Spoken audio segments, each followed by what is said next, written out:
Salut à toutes, salut à tous, bienvenue dans Hyperlink, votre cocktail de BD de pixels qui décortique l'actualité et l'écosystème de la pop culture.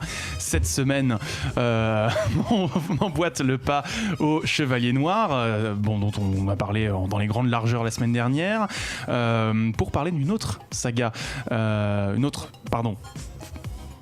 œuvre de comics, on va dire, qui est devenue une saga au fil du temps, d'ailleurs ce sera un élément de cette discussion, une série qui va commencer ce soir sur HBO, demain sur OCS. Je veux bien sûr parler, si vous nous regardez en direct, de Watchmen. Alors pour en parler, on a donc un invité, on vous l'avait teasé, qui revient d'une semaine sur l'autre, Arnaud Tomasini. Bonsoir, salut. Comment ça va ? Très bien, je suis très content d'être là. T'es très content d'être là ? Oui. Batman, Watchmen, une bonne doublette ? C'est ça, on est plutôt sur du grand classique, de la qualité. De la qualité, très bien. On est ravis de t'avoir à nos côtés cette semaine aussi. Pour te faire face cette semaine, on n'est pas avec Fabien Moreau, mais on est avec Aurélien Noyer. Bonjour. Auteur pour la chaîne Monsieur Bobine. Tout à fait. Et également pour Rokirama. C'est ça. Tu as un papier en cours, tu peux nous en parler, c'est peut-être un peu tôt ? Non, c'est un papier qui sortira dans le prochain numéro dédié à Michael Schur, le créateur donc, de The Good Place, Parks and Rec et Brooklyn Nine-Nine. Très bien. Et là je vois Océane qui exulte à tes côtés. Oui. Comment ça va ? Ça va très bien. Très bien. Ouais.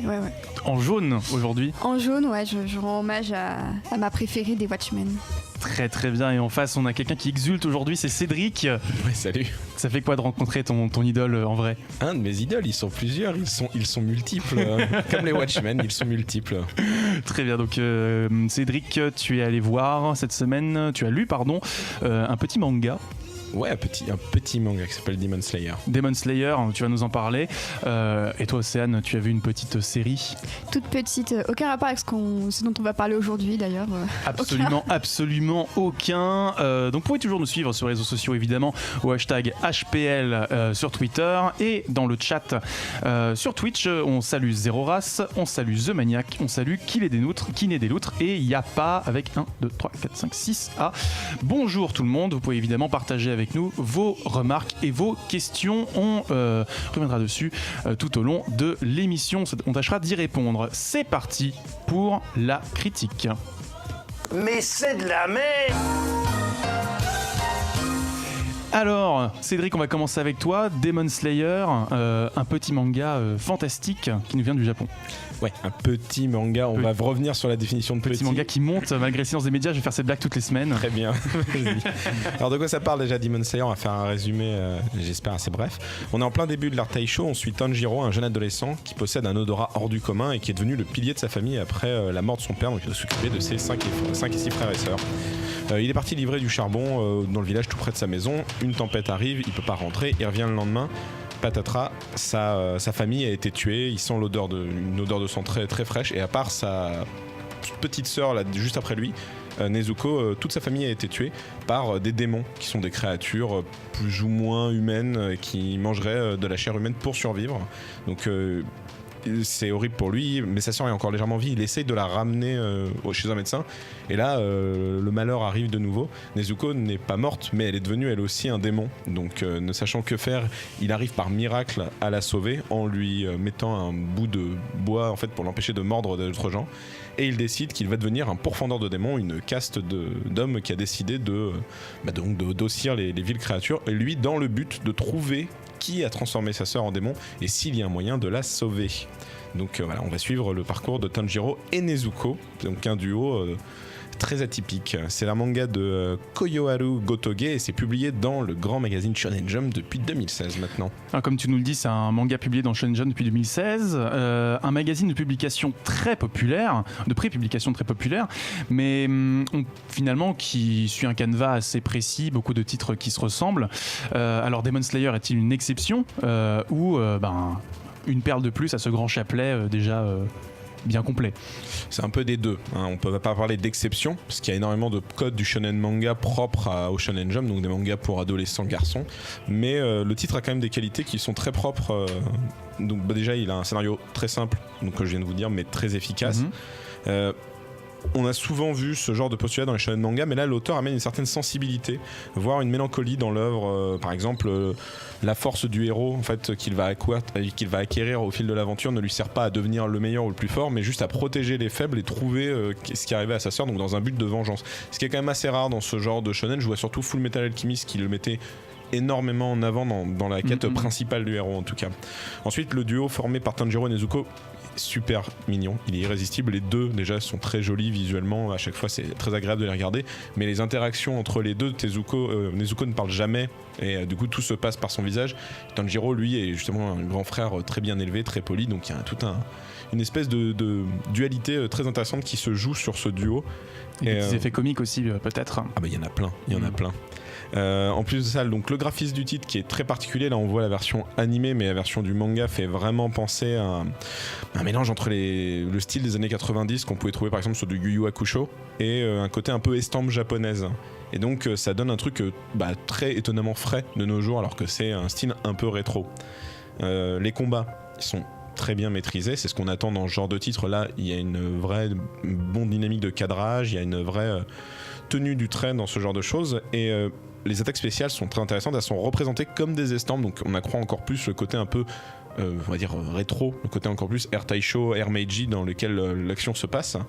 Et les créateurs, enfin les réalisateurs du dessin animé ne se sont pas trompés, parce que les attaques spéciales dans le dessin animé sont faites avec un effet 3D pour donner cet effet justement estampe, avec en plus un effet de couleur assez particulier, ce qui donne vraiment quelque chose de très très fort quand on voit le dessin animé, mais le manga aussi. Bon, il y a un gros bémol, pour les premiers volumes, l'histoire va très vite. En gros, je pense que c'est dû au fait que l'auteur n'était pas sûr que sa série marche, donc dès le deuxième volume, le méchant final apparaît. On nous dit c'est lui, et il apparaît de façon très brute. C'est genre en 3 cases, on dit au fait le mec que tu cherches, il s'appelle comme ça, il est là, il ressemble à ça. Ah bon, d'accord. Et finalement après le manga reprend un rythme beaucoup plus lent, parce que je pense que le manga a eu assez de succès pour qu'on se dise tu peux continuer, faites durer l'œuvre et faites-vous plaisir. Mais donc des fois c'est mal géré, donc l'apparition de ce méchant final, mais ça peut être aussi bien fait. Il y a une scène d'entraînement de Tanjiro qui dure 2 ans et elle est faite sur 2 chapitres qui ressemblent d'un côté à une espèce de journal intime du héros, et de l'autre on a un montage comme on a dans les films hollywoodiens, entraînement, voilà ce que je vais subir pendant 2 ans par exemple. Et donc le titre a donc des qualités, d'excellents points pour lui quand on t'entend. Pourtant c'est quand même un manga qui a eu un faux départ chez nous, on peut le dire. Il revient un peu à la charge avec chez Panini. Il est sorti en 2017 chez nous sous le titre Les Rôdeurs de la Nuit, avec un échec quand même relatif. Qu'est-ce qui s'est passé en fait ? Pourquoi il nous revient maintenant ? Alors, c'est une histoire un peu spéciale. Je vais essayer de la faire vite, bien, et de pas omettre les principaux détails. Le titre il sort chez nous en août 2017 chez Panini, donc sous le titre Les Rôdeurs de la Nuit, sans aucune publicité et avec un tout petit tirage, ce qui est assez aberrant pour ce genre de titre. Un titre Shonen Jump, normalement on essaye de le mettre en avant, on met en avant le label Shonen Jump comme on mettrait en avant un label Marvel. Là c'est pas mis en avant du tout. Le titre, personne ne savait qu'il sortait. Moi personnellement je l'ai découvert par hasard dans la librairie où je vais habituellement, et on m'a dit c'est sorti, bon voilà ça existe, prends-le ou prends-le pas. Au bout de 6 mois, le titre il est stoppé brutalement après 3 volumes parce que faute de bonne vente. C'est un cas qui arrivait très très souvent chez Panini. Les lecteurs Panini sont habitués, si une série ne marche pas, elle est stoppée en plein milieu. Panini Manga, je précise, vraiment Panini Manga. Parce que Panini Manga, ça ne marche pas trop en France. Il faut savoir qu'en Italie, Panini Manga, c'est quasiment 1 milliard de chiffre d'affaires donc chez nous, s'il n'y a pas de bonne vente, ils s'en foutent, ils arrêtent tout de suite. Mais début 2019, un nouveau responsable commercial, Jean-François Schmitt, arrive et il tente de redresser la barre. Première chose, il réédite plus d'une 50aine de titres, dont certains qui étaient devenus de collector, qui coûtaient plus de 200 euros sur les enchères. Il les ressort pour que ramener un peu ces titres devant de la scène, mais pas des Rôdeurs de la Nuit, pour une simple raison. Il a décidé que ce titre-là, il y a eu une erreur quand il est sorti. Il va le ressortir, donc en juin 2019, on annonce que ça ressort sous le nom Demon Slayer, le titre international de la série. Il explique qu'il va le ressortir dès le début, dès septembre, il va sortir tome 1 et 2, octobre tome 3 et 4, puis après on va reprendre un rythme beaucoup plus régulier. Et il précise même pour ceux qui ont déjà acheté les titres avant, qui ne veulent pas le racheter, qu'ils sont prêts à offrir des couvertures avec les nouveaux visuels pour que ça soit pas dépareillé dans la librairie. Donc ils ont fait énormément d'efforts, une grosse mise en avant à Japan Expo, des liens avec le dessin animé et ainsi de suite. Donc en septembre de cette année, les premiers volumes sont arrivés et ça a marché, ça a été victime de son succès. Ils ont fait le meilleur lancement manga sur une première semaine. Ils ont battu donc The Promised Neverland, sorti il y a maintenant près de 2 ans chez Kazé. Du coup on recommande ? Du coup, on recommande grandement, avec un scénario efficace, un trait racé, personnages attachants et un univers fascinant. Demon Slayer, selon moi, a tout pour vous plaire si vous êtes fan de manga ou même d'univers assez fantastique. À la manière d'un Steven Universe qui aimerait tout régler par le dialogue et une poignée de main, le titre propose une réflexion assez intéressante sur la vision qu'on a des autres. La quête de Tanjiro est une quête pour comprendre le monde et tenter de voir si une alternative au malheur ne peut pas exister dans un monde en pleine transition. Et bon, si vous trouvez que je fais un peu trop le verbeux, c'est un très bon shonen manga, il y a de très bons combats, il y a de très bons personnages, c'est un peu cliché comme on aime dans le genre de titre, mais ça a tout pour plaire.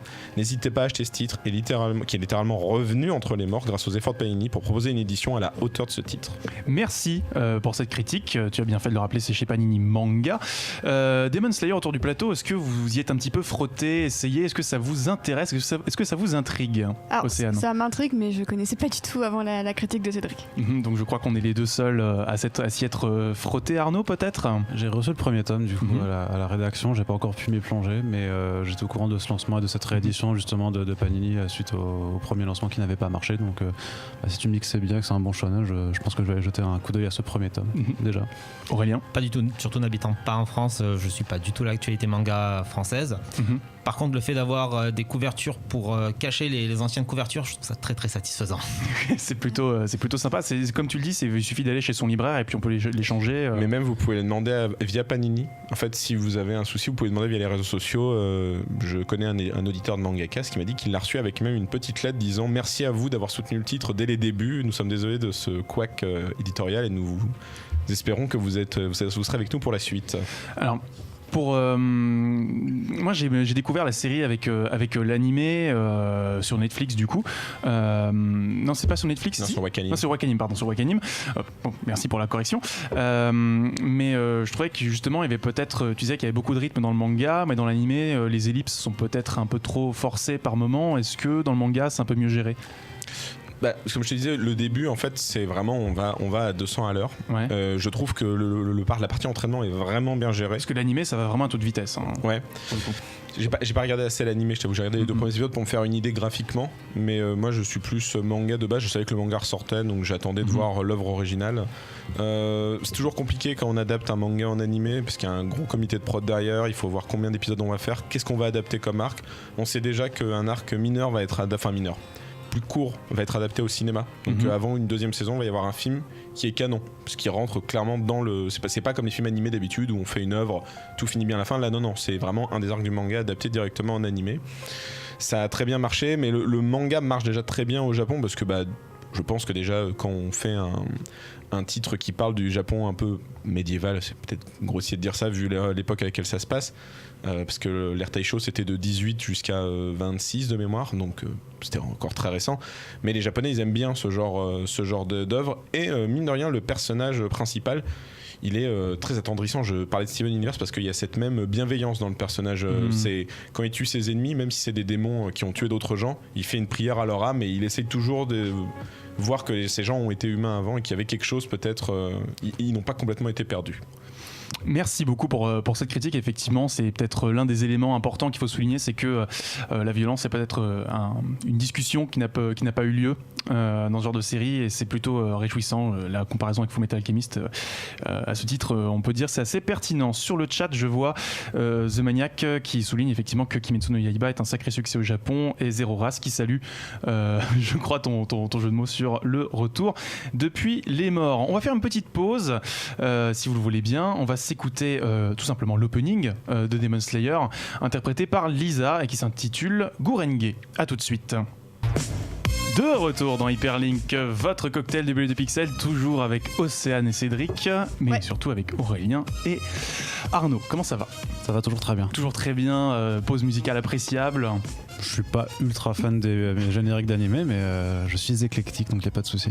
Très très bien. On a un petit coup de chaud pendant cette pause, tout va bien se passer. On salue Zero Race sur le chat, on salue PJB Caro qui nous fait whoop whoop. Évidemment, je débarque au moment de la pause musicale. Eh bien oui, mais tu peux rester avec nous tout au long de l'émission pour poser tes questions et nous faire part de tes remarques. J'ai envie de dire sans plus attendre qu'on peut lancer le débat sur le sujet qui nous réunit cette semaine, à savoir Watchmen. De toute façon, ça sert à rien de discuter avec toi, t'as toujours raison. Si, ça sert de discuter, c'est toi qui as toujours raison.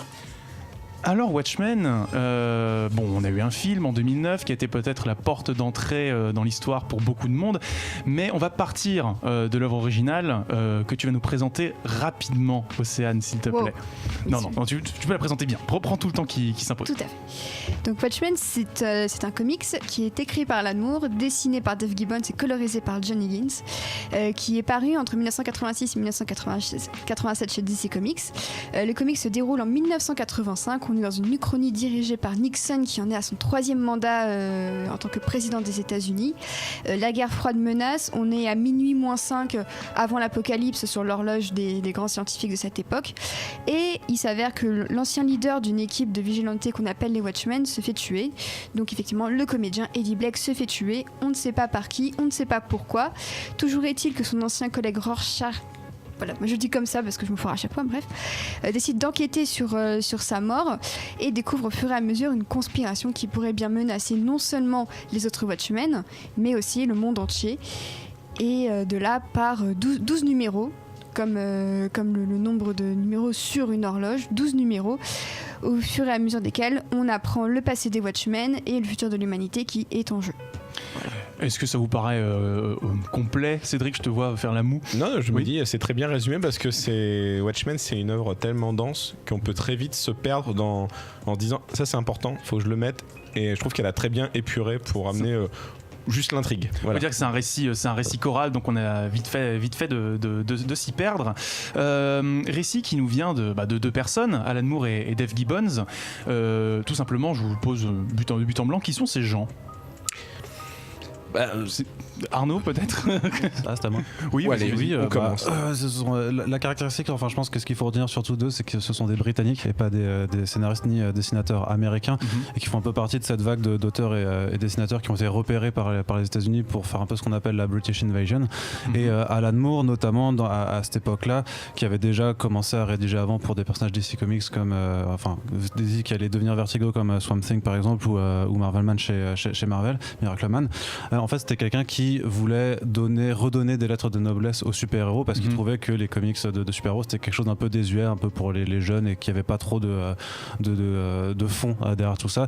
Et donc son projet à cette époque-là, c'était vraiment de faire une histoire en prenant un univers de super-héros, mais en faisant quelque chose de mature pour les adultes qui allaient pouvoir réfléchir sur des grosses thématiques sociétales, mais vraiment à un autre niveau, parce que même si dans les années 80 on avait déjà passé le Bronze Age, donc on avait déjà compris que les comics pouvaient parler de thèmes sociétaux, là il fallait vraiment une œuvre qui soit là pour enfoncer pour donner un coup de pied dans la fourmilière, si tu veux. Donc c'était vraiment le projet. Et au départ, ils voulaient faire ça avec des personnages de Archie Comics qui n'étaient pas utilisés, puis c'était l'éditeur Dick Giordano qui leur avait proposé d'utiliser des personnages de Charlton Comics qui avaient été rachetés par DC Comics. Donc c'est vraiment des personnages en 85. C'est ça, en 85. Sauf que le truc, c'est que Alan Moore et Dave Gibbons voulaient faire une histoire où les personnages allaient mourir, et de façon définitive. Donc on leur dit par contre les gars, c'est pas possible. Et donc on leur a proposé ensuite simplement de créer simplement leur univers avec leurs propres personnages. Mais quand on regarde justement les personnages en question, on voit qu'il y a pas des copies, mais en disant des énormes inspirations de personnages Charlton Comics qui existaient déjà. Par exemple Rorschach, dont on a parlé avant, qui est repris de The Question de Steve Ditko. Et il y a le Dr Manhattan qui est repris de Captain Atom, et Owlman qui est un peu un mix avec Blue Beetle et Batman par exemple. Puis il y a également Nightshade pour le Spectre Soyeux, Thunderbolt pour Ozymandias.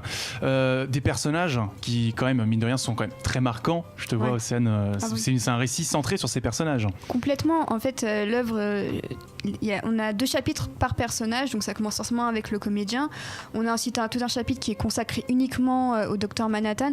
Donc c'est plus une histoire character-driven à mon sens qu'une histoire qui se suit. Il y a évidemment un fil rouge, c'est très narratif, mais pour moi c'est vraiment le destin de personnages qui se retrouvent à un moment clé de l'histoire, malgré eux, et qui du coup essaient un petit peu de dépatouiller la situation dans laquelle ils se retrouvent. Et est-ce qu'on peut dire que du coup, vu que le récit va s'attarder de personnage en personnage, une structure un peu chorale, que ces personnages sont chacun à leur manière des miroirs déformants des vices de la société américaine que Alan Moore va essayer d'aborder. On peut quand même commencer par le comédien peut-être, qui est le personnage qui lance tout le récit, quoi. Alors le comédien était déjà là pendant les Minutemen, il refait partie de la nouvelle équipe pour les Watchmen. Il a gagné le Vietnam avec le Dr Manhattan, les États-Unis ont gagné la guerre du Vietnam dans Watchmen. C'est donc en ça que, notamment que c'est une uchronie. Et on s'aperçoit très vite qu'en fait c'est juste un tueur psychopathe sans foi ni loi, qui est dénué de très peu d'humanité et qui en plus a failli commettre le crime de violer sa partenaire, le premier spectre soyeux.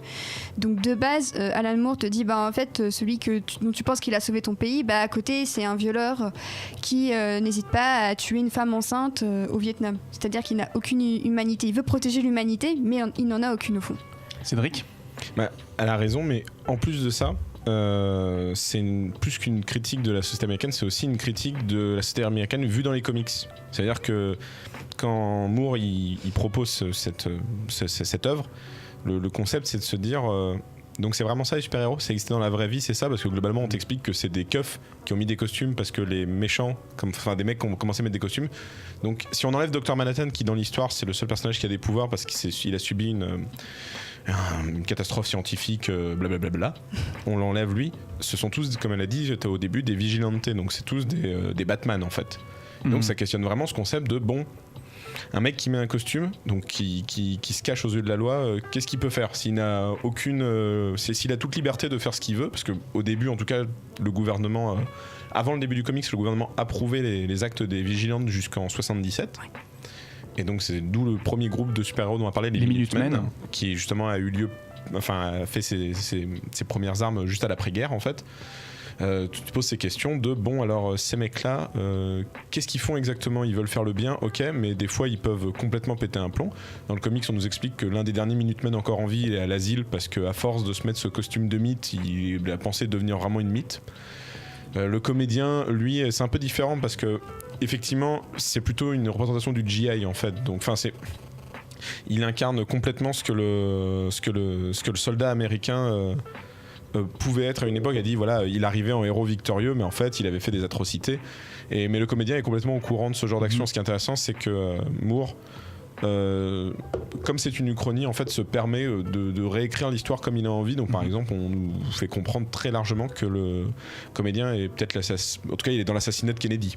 Donc, entre autres. Je donne un exemple concret. C'est ce qui est développé aussi dans son chapitre de Before Watchmen, qu'il aurait des implications vraiment très hautes. On va pas forcément s'aventurer sur le terrain de Before Watchmen tout de suite. Aurélien. Effectivement, je suis d'accord pour dire qu'il y a toute une représentation de la société américaine via ces personnages. Et pour reprendre le comédien, même plus qu'un simple GI, c'est une représentation, on va dire, du complexe militaro-industriel. C'est-à-dire que c'est quelqu'un qui sait exactement en fait toutes les actions que les États-Unis peuvent avoir partout dans le monde. Par exemple, sans en révéler trop, une des clés de son assassinat, ça vient du fait qu'il revenait d'une mission en Amérique du Sud où il était parti déstabiliser un régime un peu trop à gauche pour les États-Unis et qu'il a fait une découverte qui a mené à son assassinat. Et en plus de ça, Watchmen va effectivement questionner la légitimité du super-héros, comme on disait. Est-ce que juste parce qu'on met un masque, on a le droit de faire la loi? Et en plus de ça, une des clés du comics va être de dire, mais en même temps, est-ce que vraiment quelqu'un qui met un masque a un impact durable sur le réel? Une des clés du comics consiste à dire c'est bien, vous allez taper sur les méchants, vous allez mettre quelques voyous en prison, éventuellement vous allez en tuer quelques-uns si vous êtes rare, mais on est face à une guerre nucléaire entre la Russie et les États-Unis. Ça sert à quoi vos gamineries? Est-ce qu'il n'y a pas des sujets plus sérieux? Et c'est aussi en fait la démarche de Moore qui voulait questionner la finalité du super-héros et jusqu'à quand on peut tolérer que nos super-héros n'ont finalement aucun impact sur les grandes questions de société. Arnaud puis Cédric. Ça, faut quand même voir que quand tu lis Watchmen et que tu regardes les personnages nains, tu te rends compte au final qu'ils sont tous, de toute façon, ils ont tous des problèmes psychologiques et qu'ils sont tous impuissants quelque part. On a parlé du comédien qui est fou allié, clairement, qui est un psychopathe. Mais c'est Allman qui a aussi des gros problèmes ensuite d'impuissance, vraiment d'impuissance concrètement, que Six Spectre a mal vécu aussi sa célébrité, qu'elle tombe dans l'alcoolisme, dans les drogues. En fait, il y a personne de noble, en fait. C'est derrière le costume, c'est juste effectivement, c'est un masque pour cacher juste des gens qui ont des vrais problèmes problèmes psychologiques et qui sont un peu tristes à regarder. Mais au-delà de ça, c'est que même Dr Manhattan, qui est la seule figure réellement super-héroïque dans ce milieu, à la fin, en fait, il est resté impuissant face au plot, si tu veux, d'un certain Ozymandias. Donc, sans trop révéler, si jamais quelqu'un ne l'a pas encore lu, on te dit quand même que même l'être le plus puissant et le plus omnipotent sur cette terre est incapable, en fait, d'accomplir ce à quoi un super-héros est destiné. Donc, vraiment, c'est de dire, ouais, les super-héros, en fait, arrêtez, quoi. C'est un truc de gosse. Dans la vraie vie, ça n'existe pas et ça ne sert à rien. Cédric ? Ouais, il y a beaucoup de choses du coup, parce que là il faut répondre aux deux trucs. Premièrement, quand je parlais du comédien en tant que soldat, je parlais plutôt dans les Minutemen. Quand il est jeune, il a vraiment ce côté petit GI qui débarque très, on va dire, plutôt pur, c'est un peu compliqué, mais voilà, il a une idée très simple des choses. Effectivement, quand il est vieux, on voit que c'est le briscard qui connaît tous les secrets, donc là c'est différent. Je parlais vraiment, quand il est dans les Minutemen, cette critique, elle se représentait ce truc-là. Ensuite, c'est tout à fait vrai que la légitimité du super-héros, mais même à quoi ça sert, c'est dit dès le chapitre 1 quand le premier hibou explique j'ai revu tel méchant, je l'avais mis en tôle une dizaine de fois, on a pris un café machin, tu te dis quoi, pardon, t'as pris un café avec un ancien méchant, bon ok très bien, et il dit ouais voilà, enfin la mère du Spectre Soyeux qui était elle-même Spectre Soyeux avant, elle explique globalement qu'elle se fait violer, donc on le sait qu'elle se fait violer, elle dit ça va, enfin c'est passé, c'est le passé. Sa fille est très choquée, elle fait quoi? Elle fait ma fille, tu comprendras avec le temps, tout est relatif, enfin voilà. Donc il y a cette espèce de rapport à la morale, on se dit donc mais où est le bien, où est le mal? Parce que si les super-héros finalement avec le temps ça coquine avec les super-vilains, à quoi ça sert d'être un super-héros, à quoi ça sert d'être un super-vilain, enfin ces questions-là sont données. Et sur Dr Manhattan, c'est montré aussi dans un flashback au Vietnam, où le comédien se fait taillader le visage et il tue celle qui lui a fait ça, qui est une femme enceinte. Et le Manhattan est outré. Enfin, c'est une des rares fois où on le voit un peu avoir des émotions. Il dit mais pourquoi tu as fait ça? Il dit t'as laissé faire. Enfin, tu pouvais très bien m'arrêter. Tu as complètement laissé faire. T'en as rien à foutre de nous. Donc n'essaye pas de me faire ton père la morale. Tu n'es pas plus moral que nous. Aurélien. Oui, tout à fait. À propos de Manhattan, c'est aussi une autre remarque que Moore fait finalement sur les super-héros, et en particulier les super-héros ultra puissants comme Shazam, comme Superman. Tout à fait, c'est de dire que à partir d'un certain niveau de puissance, ce sont des personnages qui n'ont plus de rapport avec l'humanité et qui donc en fait se détachent émotionnellement et intellectuellement de l'humanité. C'est quelque chose qu'il avait déjà fait, dont il aura la fin plus tard dans Miracle Man, où sans trop en raconter, effectivement on a un personnage qui a le même parcours que Dr Manhattan et qui se détache de l'humanité et en vient à la considérer comme des insectes, à peu près ce qui est que la vision que Dr Manhattan peut avoir des humains. Moi je voudrais juste du coup recommander un truc qui a des similitudes, c'est les œuvres d'Alex Ross, et particulièrement ce qu'il avait écrit sur Superman. Kingdom Come. Non, je pensais à un chapitre, enfin il y a Kingdom Come, mais je pensais à un chapitre où il... Alors, peut-être que je confonds, c'est peut-être pas Alex Ross, celui où il essaye de se dire peut-être avec mes pouvoirs je peux sauver tout le monde, et il arrive à rien en fait. Bon, c'est pas très grave, je retrouverai un moment, mais en gros il y avait ce qu'on... terre. On me dit dans l'oreillette paix sur terre. Ça doit être paix sur terre, effectivement, où il essaye. On voit à un moment les pauvres qui se frottent à lui, qui s'écartent les doigts sur sa peau, et on voit que lui est triste parce qu'il ne peut rien faire pour eux. Et comme il comprend qu'il peut rien faire pour eux, il s'enfuit. Donc le questionnement était très similaire. Et Marvels aussi, qui questionnait aussi ce rapport l'homme face aux entités qui nous dépassent tous. Qu'est-ce qu'on peut faire à ça? Voilà. Qu'est-ce qu'on peut faire justement? On va peut-être interroger la place d'un des protagonistes du récit qui est peut-être plus actif que d'autres. En tout cas, c'est lui qui mène l'enquête le premier. Rorschach. Là, tu fais cœur, Cédric hors-champ. Attention. Rorschach. J'aime l'extrême droite. Rorschach. Ok, très bien. Vous pouvez faire un clip là-dessus, très bien, c'est parfait. Non mais Rorschach, effectivement, c'est un personnage qui s'est attiré notamment au détour du film la sympathie d'une partie du public. Faut dire qu'on rentre dans le récit à travers un petit peu son regard à lui, mais c'est pas un personnage très très simple, Océane. Ouais, c'est assez audacieux de la part de Moore de d'écrire le comics en utilisant surtout des extraits de son journal intime. Justement, c'est ça qui est notamment une porte d'entrée, c'est qu'on entre dans ses pensées, on voit quel est le but de son enquête, on voit aussi contre qui il en a dans la société, donc a priori tout le monde. Donc je vous épargne le discours sur les putes, les politiciens et les homosexuels qui sont tous à l'origine de la décadence de la société selon lui. Donc c'est vrai que ça peut être déroutant au départ de suivre un point de vue avec lequel on n'a aucun accord, parce qu'il est clairement misogyne, il a clairement beaucoup de défauts idéologiquement, et sa grille de vision d'ailleurs est assez simple, c'est pas de compromis même devant l'apocalypse. Et en ça c'est le personnage qui est peut-être le plus extrême, et je peux comprendre que le lecteur s'y identifie parce que c'est le seul à ne finalement pas être lâche face à ce qu'il découvre. Est-ce que c'est pas aussi celui qui incarne une forme d'idéal qui refuse de plier face à juste comme tu dis, l'apocalypse, quoi. C'est peut-être aussi ça qui fait que c'est un personnage avec lequel on peut créer de l'empathie. C'est ça, parce que tous les autres ils auraient été prêts à baisser les bras devant ce qui se passe. Et d'ailleurs, est-ce que c'est pas aussi ce que fait un peu l'humanité à la fin, c'est qu'elle baisse les bras devant ce qui s'est passé, qui ont fait la paix, mais voilà, un peu c'est pas vraiment de gaieté de cœur qui la font. Il y a deux raisons quand même pourquoi le personnage marche. Il faut remettre les choses dans le contexte. En 85, ce genre de personnage était très populaire. Moi je pense à des personnages comme The Mask qui était sans foi ni loi, qui tue à tout va. Enfin, il y avait quand même un côté très sombre, et on aimait bien les personnages hard-boiled. Et quand on rentre dans le récit, on sait pas que Rorschach il est raciste, il est homophobe, il le dit très vite, hein. Il le dit pas, il dit pas clairement je suis raciste. Clairement on entend qu'il dit qu'il a des soucis avec certaines personnes, mais tu comprends que déjà il est pas très net dans la manière dont il parle, où il manque certains mots, il manque certaines ponctuations. Mais en tout cas très vite tu comprends qu'il est en colère contre le système. Il est en colère contre plein de choses, c'est une espèce d'anarchiste.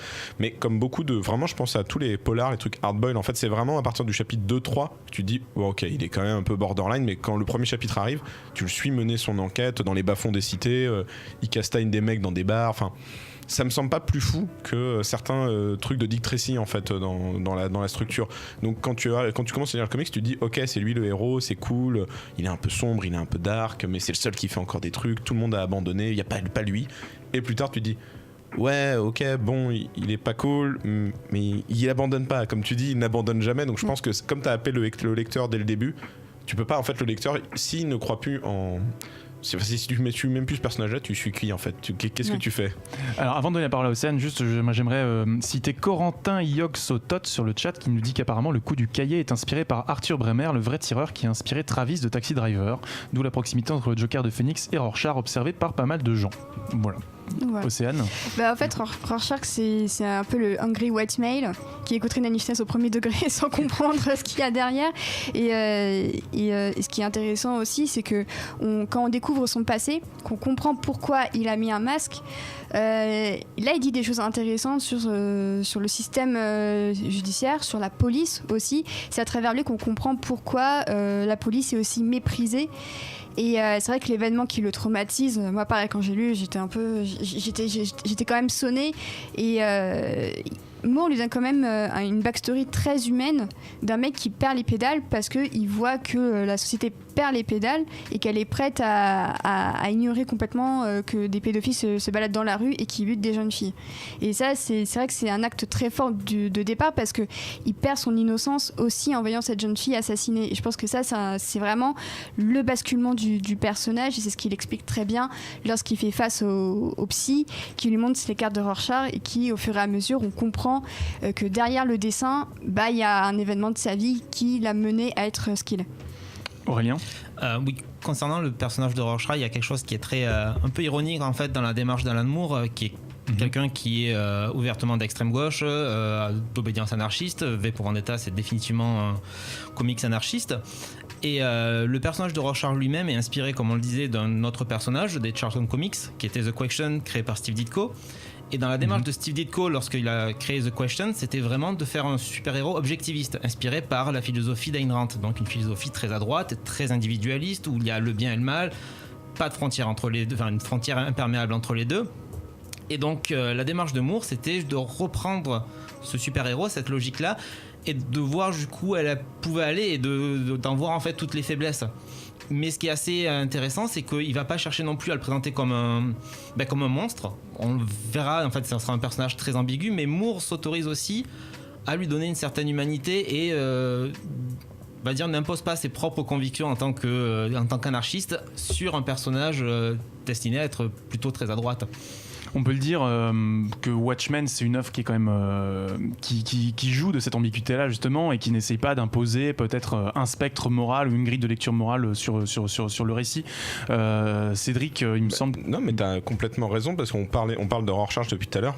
Et par exemple, un exemple très concret pour moi sur ça, c'est il n'aime pas les prostituées. Pourquoi ? Parce que sa mère était une prostituée et qu'en fait depuis tout petit il a une image déformée de ce que sont ces femmes.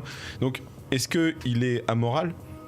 toute la question se pose en fait, c'est-à-dire que le mec a subi des traumas d'enfance, il n'arrive pas à les régler, il est pas plus amoral que vous et moi, en fait, on a tous subi des choses, alors peut-être pas à ce niveau-là, mais ce que je veux dire c'est que dans le comics, J'irais pas planter des On a, coups de hache. on a parlé de Joker la semaine dernière, s'il vous plaît. mais non, mais ce qui est intéressant c'est que dans le comics il est pas plus amoral que certains autres personnages, et surtout vu ce qui se passe à la fin, clairement pour moi dans les dernières actions il est limite le plus moral de tous en fait, à la toute fin du récit. Arnaud ? Oui, parce qu'il commet le sacrifice, c'est son absolutisme devant l'adversité, du fait qu'il fera pas de compromis pour ce qu'il pense être leur bien, et qu'il est vraiment celui qui préfère à la limite foutre le chaos sur terre en révélant la vérité, plutôt que d'avoir une paix fabriquée avec un acte ignoble derrière. Et en soi, je pense que on est quelque part tous, on se dit tous aussi, ouais, c'est clair, la vérité avant tout, parce que c'est ça la belle chose, quoi. Donc c'est vrai qu'on a ce truc génial d'avoir un personnage qui est fondamentalement mauvais, on va dire, enfin dans une œuvre de toute façon où tout le monde est taré, grosso modo, Ouais. mais où tu arrives quand même effectivement à t'attacher à quelqu'un d'ignoble, parce qu'il est quand même celui qui fera l'acte le plus noble au final, je pense. Est-ce que c'est pas le moment de parler de l'éléphant dans la pièce, Ozymandias, dont on s'est abstenu de parler jusqu'à maintenant? C'est un peu le poulpe dans la pièce. Ah on peut oui, dire. oh là là, comme tu t'avances. Qui est ce bonhomme? C'est un personnage qui a l'air d'avoir un peu mieux réussi que les autres, voilà, qui a de l'argent, qui a du succès. Est-ce que c'est pas un peu le Kevin Feige de l'équation, peut-être J'ai dit, est-ce que c'est pas un peu le Carrel et son équipe Oh non, ah non. En plus, je suis venu en bleu en plus. Non. C'est vrai. Non, j'ai pas de cerceau sur la tête. Non. Ozymandias c'est l'un des Watchmen. C'est dans l'histoire il est décrit comme l'homme le plus intelligent sur Terre, et c'est un peu moins, on le met souvent moins en avant, mais il est l'un des plus forts, en tout cas il est l'un des plus athlétiques, il a un corps quasi parfait, digne des dieux de l'Olympe, comme on le décrit. Alexandre le Grand. Voilà. Et c'est un mec qui a très vite compris des choses, enfin très, très jeune il a compris beaucoup de choses sur le système, comment ça marchait. Et globalement, avant je disais que les super-héros avaient été interdits en 77, lui il a pris sa retraite un peu avant, il a tout de suite fait une espèce de réveil public, il a dit qui était Ozymandias, il dit bah voilà c'est moi, il est devenu homme d'affaires, il a réussi à marketer son nom, le nom de ses potes, faire des figurines, des jouets, des machins, enfin il a tout de suite compris tout le système pour avoir de l'argent. Et ce qui est intéressant c'est que c'est un personnage capitaliste mais qui a un but philanthrope, on va dire d'une certaine manière. Océane. Philanthrope à sa manière, aussi taré que les autres. C'est intéressant parce que plus on avance dans... Enfin en tout cas plus je grandis avec Watchmen, plus je me dis qu'Ozymandias c'est peut-être pas le méchant qui est vendu en fait. Je trouve qu'il a plus de nuances que ça, et plus ça va, plus je sans forcément m'attacher à lui, je comprends son discours derrière. Et je pense que c'est un des personnages les plus provocateurs de l'œuvre. Et Moore nous met clairement en face qu'est-ce que vous feriez à sa place en fait. Est-ce que si vous aviez les moyens de sauver le monde, est-ce que vous seriez prêt à le faire? On a d'un côté Rorschach qui dit si la vérité absolue éclatait avec un énorme sacrifice personnel à la clé, est-ce que vous le feriez? En face on a Adrian Veidt, donc son identité civile, qui dit moi j'ai les moyens de sauver le monde, de sauver la paix, qu'est-ce que je ferais avec ça? Et du coup il a trouvé une réponse à son équation. Alors c'est sa réponse à lui, mais c'est ça qu'il apporte aussi, et je trouve que c'est vraiment pour moi c'est le miroir de Rorschach en fait, tout simplement. Arnaud?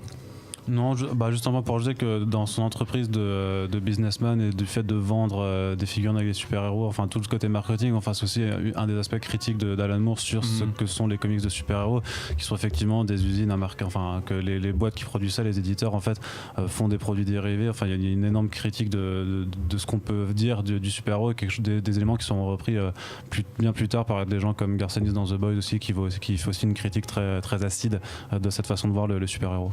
Qu'on abordera du coup après la pause musicale. Merci beaucoup pour cette transition donnée sur un plateau. On va s'écouter du coup Take a Bow sur la bande son de Watchmen, un morceau de Océane, je te vois lever le point. De Muse, et c'est juste dans la bande-annonce finale de Watchmen en fait. Très bien, on s'écoute ça et on se retrouve juste après. De retour dans Hyperlink, votre cocktail de bulles de pixels, toujours avec Aurélien et Arnaud.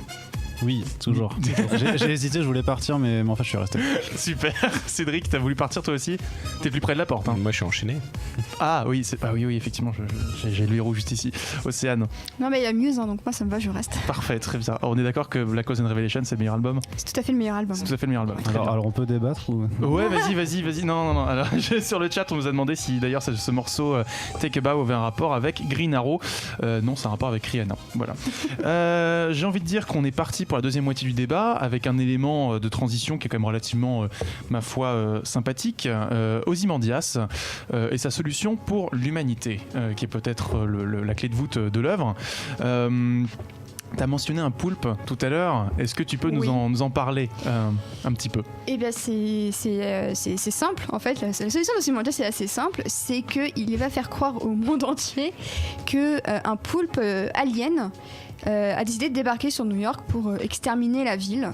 Et son idée derrière, c'était que les États-Unis et la Russie allaient être alliés face à une menace commune qui était la menace alien et qui permettrait finalement d'arrêter la guerre froide, hein, tout simplement.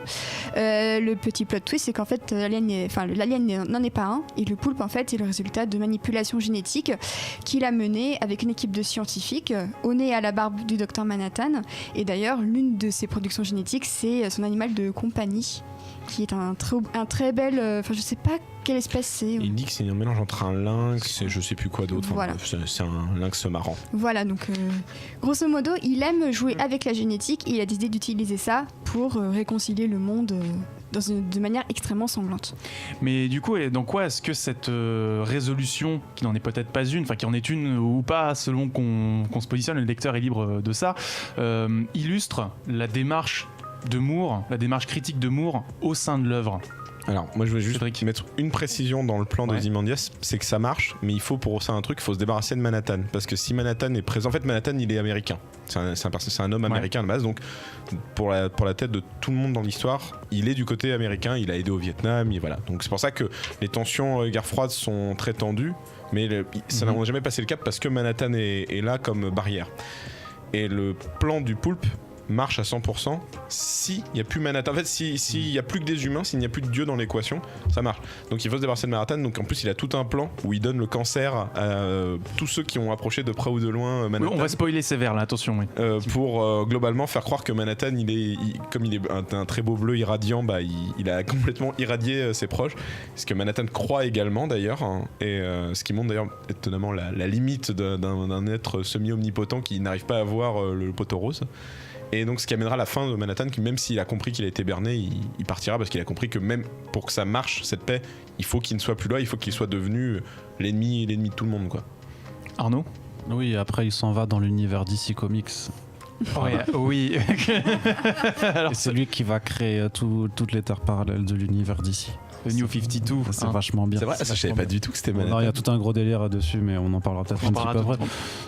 J'avais pas grand-chose à rajouter sur le plan du... Non, mais vu que tu mentionnais la dimension critique de Moore à travers Watchmen, oui, disons le fait qu'on... c'est peut-être un axe qu'on peut commencer à aborder avant d'aborder mais c'est l'illustration dont je parlais avant, de dire qu'effectivement même l'être le plus puissant en fait peut être berné. C'est pour dire que voilà, on a quelqu'un qui est capable de se téléporter, qui est capable de voir dans le passé, dans le futur, de faire tout et n'importe quoi, mais parce qu'il reste quand même une certaine dimension humaine malgré tout dans ce personnage-là, on peut encore le tromper.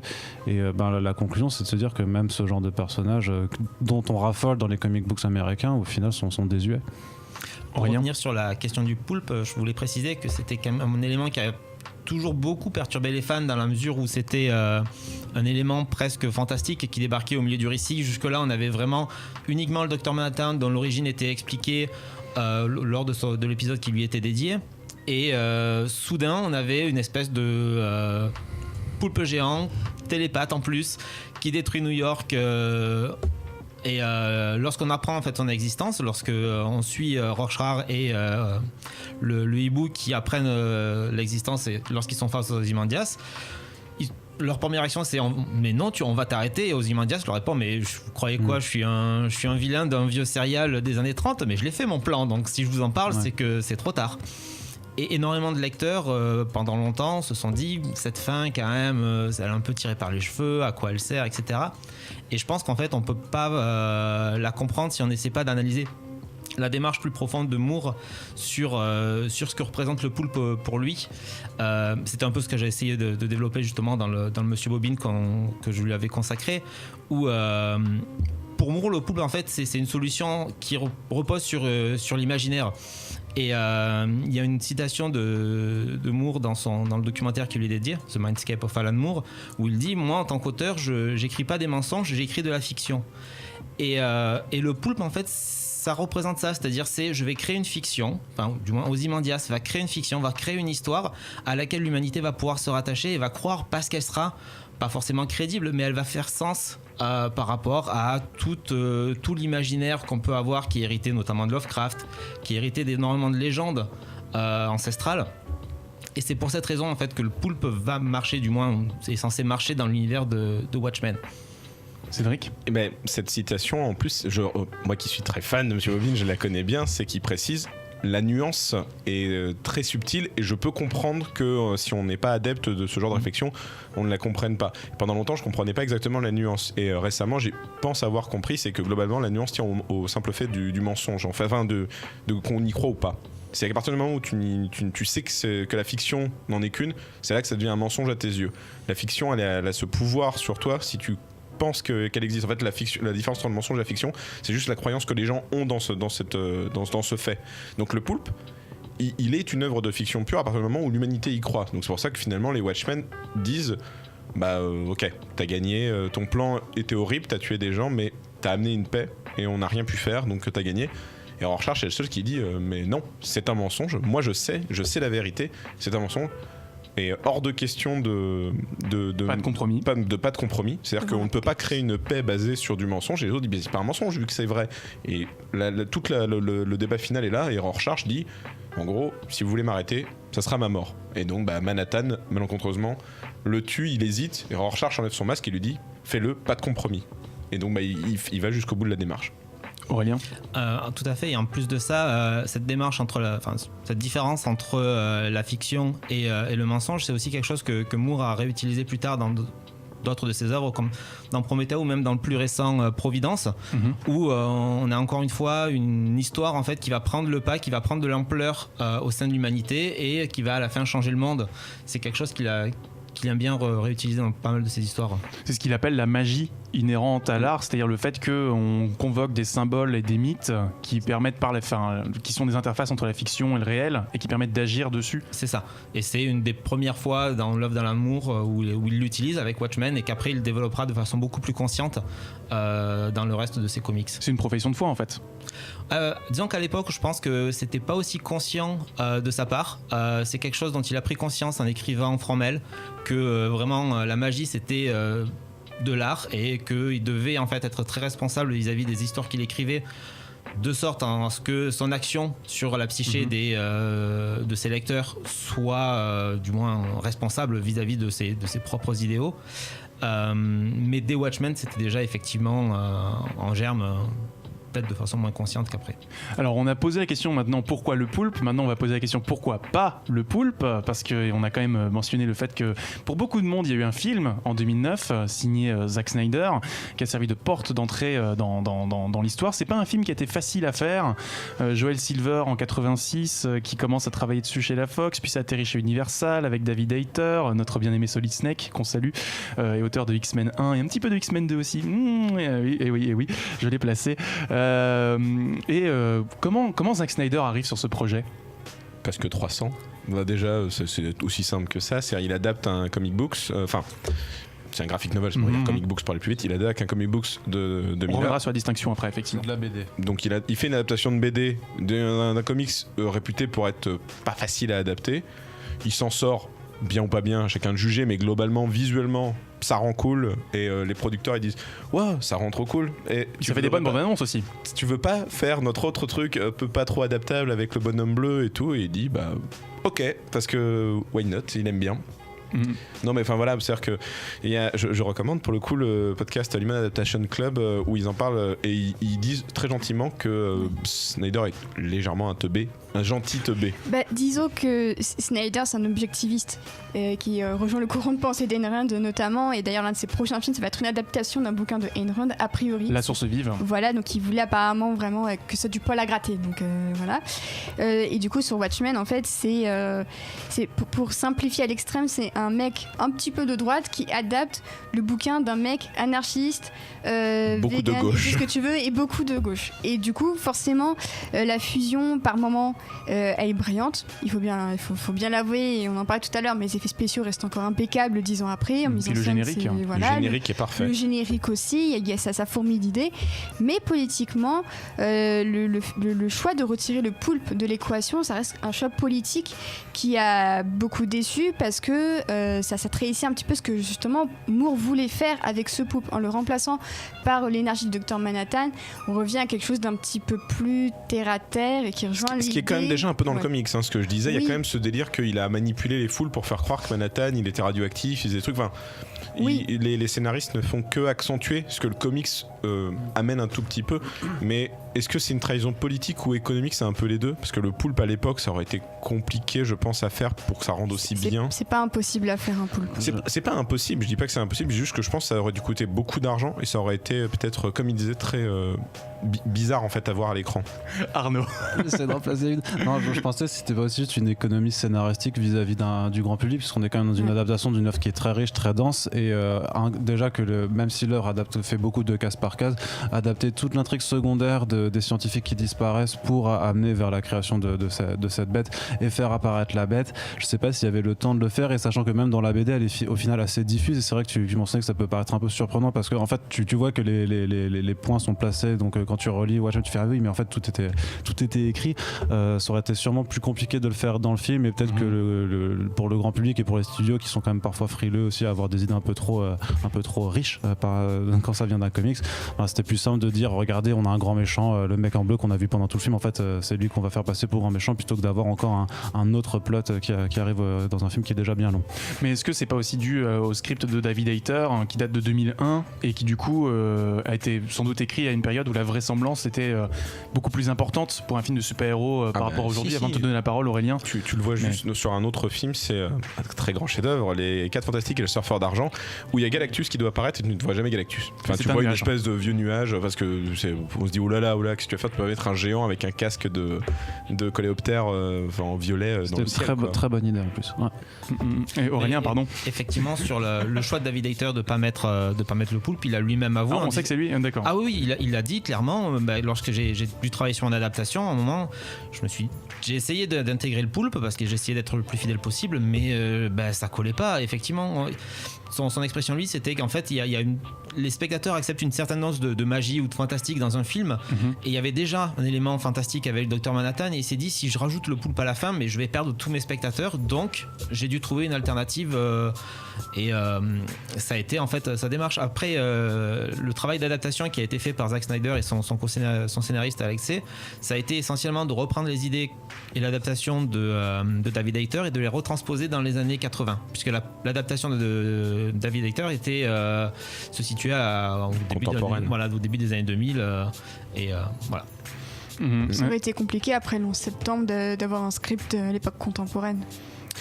Ça aurait été peut-être plus compliqué, mais ça aurait été peut-être plus pertinent aussi. Ouais. Bah je oui, pense moi aussi. je suis d'accord. Mais non, on parlait du fait que c'est le niveau de magie et de ce qu'on tolère, mais je pense que malheureusement il a un peu raison. T'as des fois des films, je regardais une autre Monsieur Bobbin ce matin, c'était Snowpiercer. À un moment dans Snowpiercer, le récit part dans des figures allégoriques et plein de gens ont dit c'est pas logique ça, c'est pas logique ça, c'est pas logique ça, parce que tu peux pas amener, sauf si t'amènes comme par exemple Star Wars où dès le début tu dis ça se passe dans une galaxie très lointaine à l'autre bout de l'univers, ok bon bah t'acceptes tout ce que tu veux. À partir du moment où ça se passe sur Terre, les gens ils ont besoin d'un minimum de vraisemblance. En fait, si tu amènes des effets de vraisemblance, que d'un coup t'amènes trop de fantastique, tu perds le spectateur. Les spectateurs ont vraiment du mal avec ce concept. Mais il faut dire. Vas-y, Aurélien. Qui plus est, en fait, quand toute une partie du propos est très politique et très centrée dans les années 80.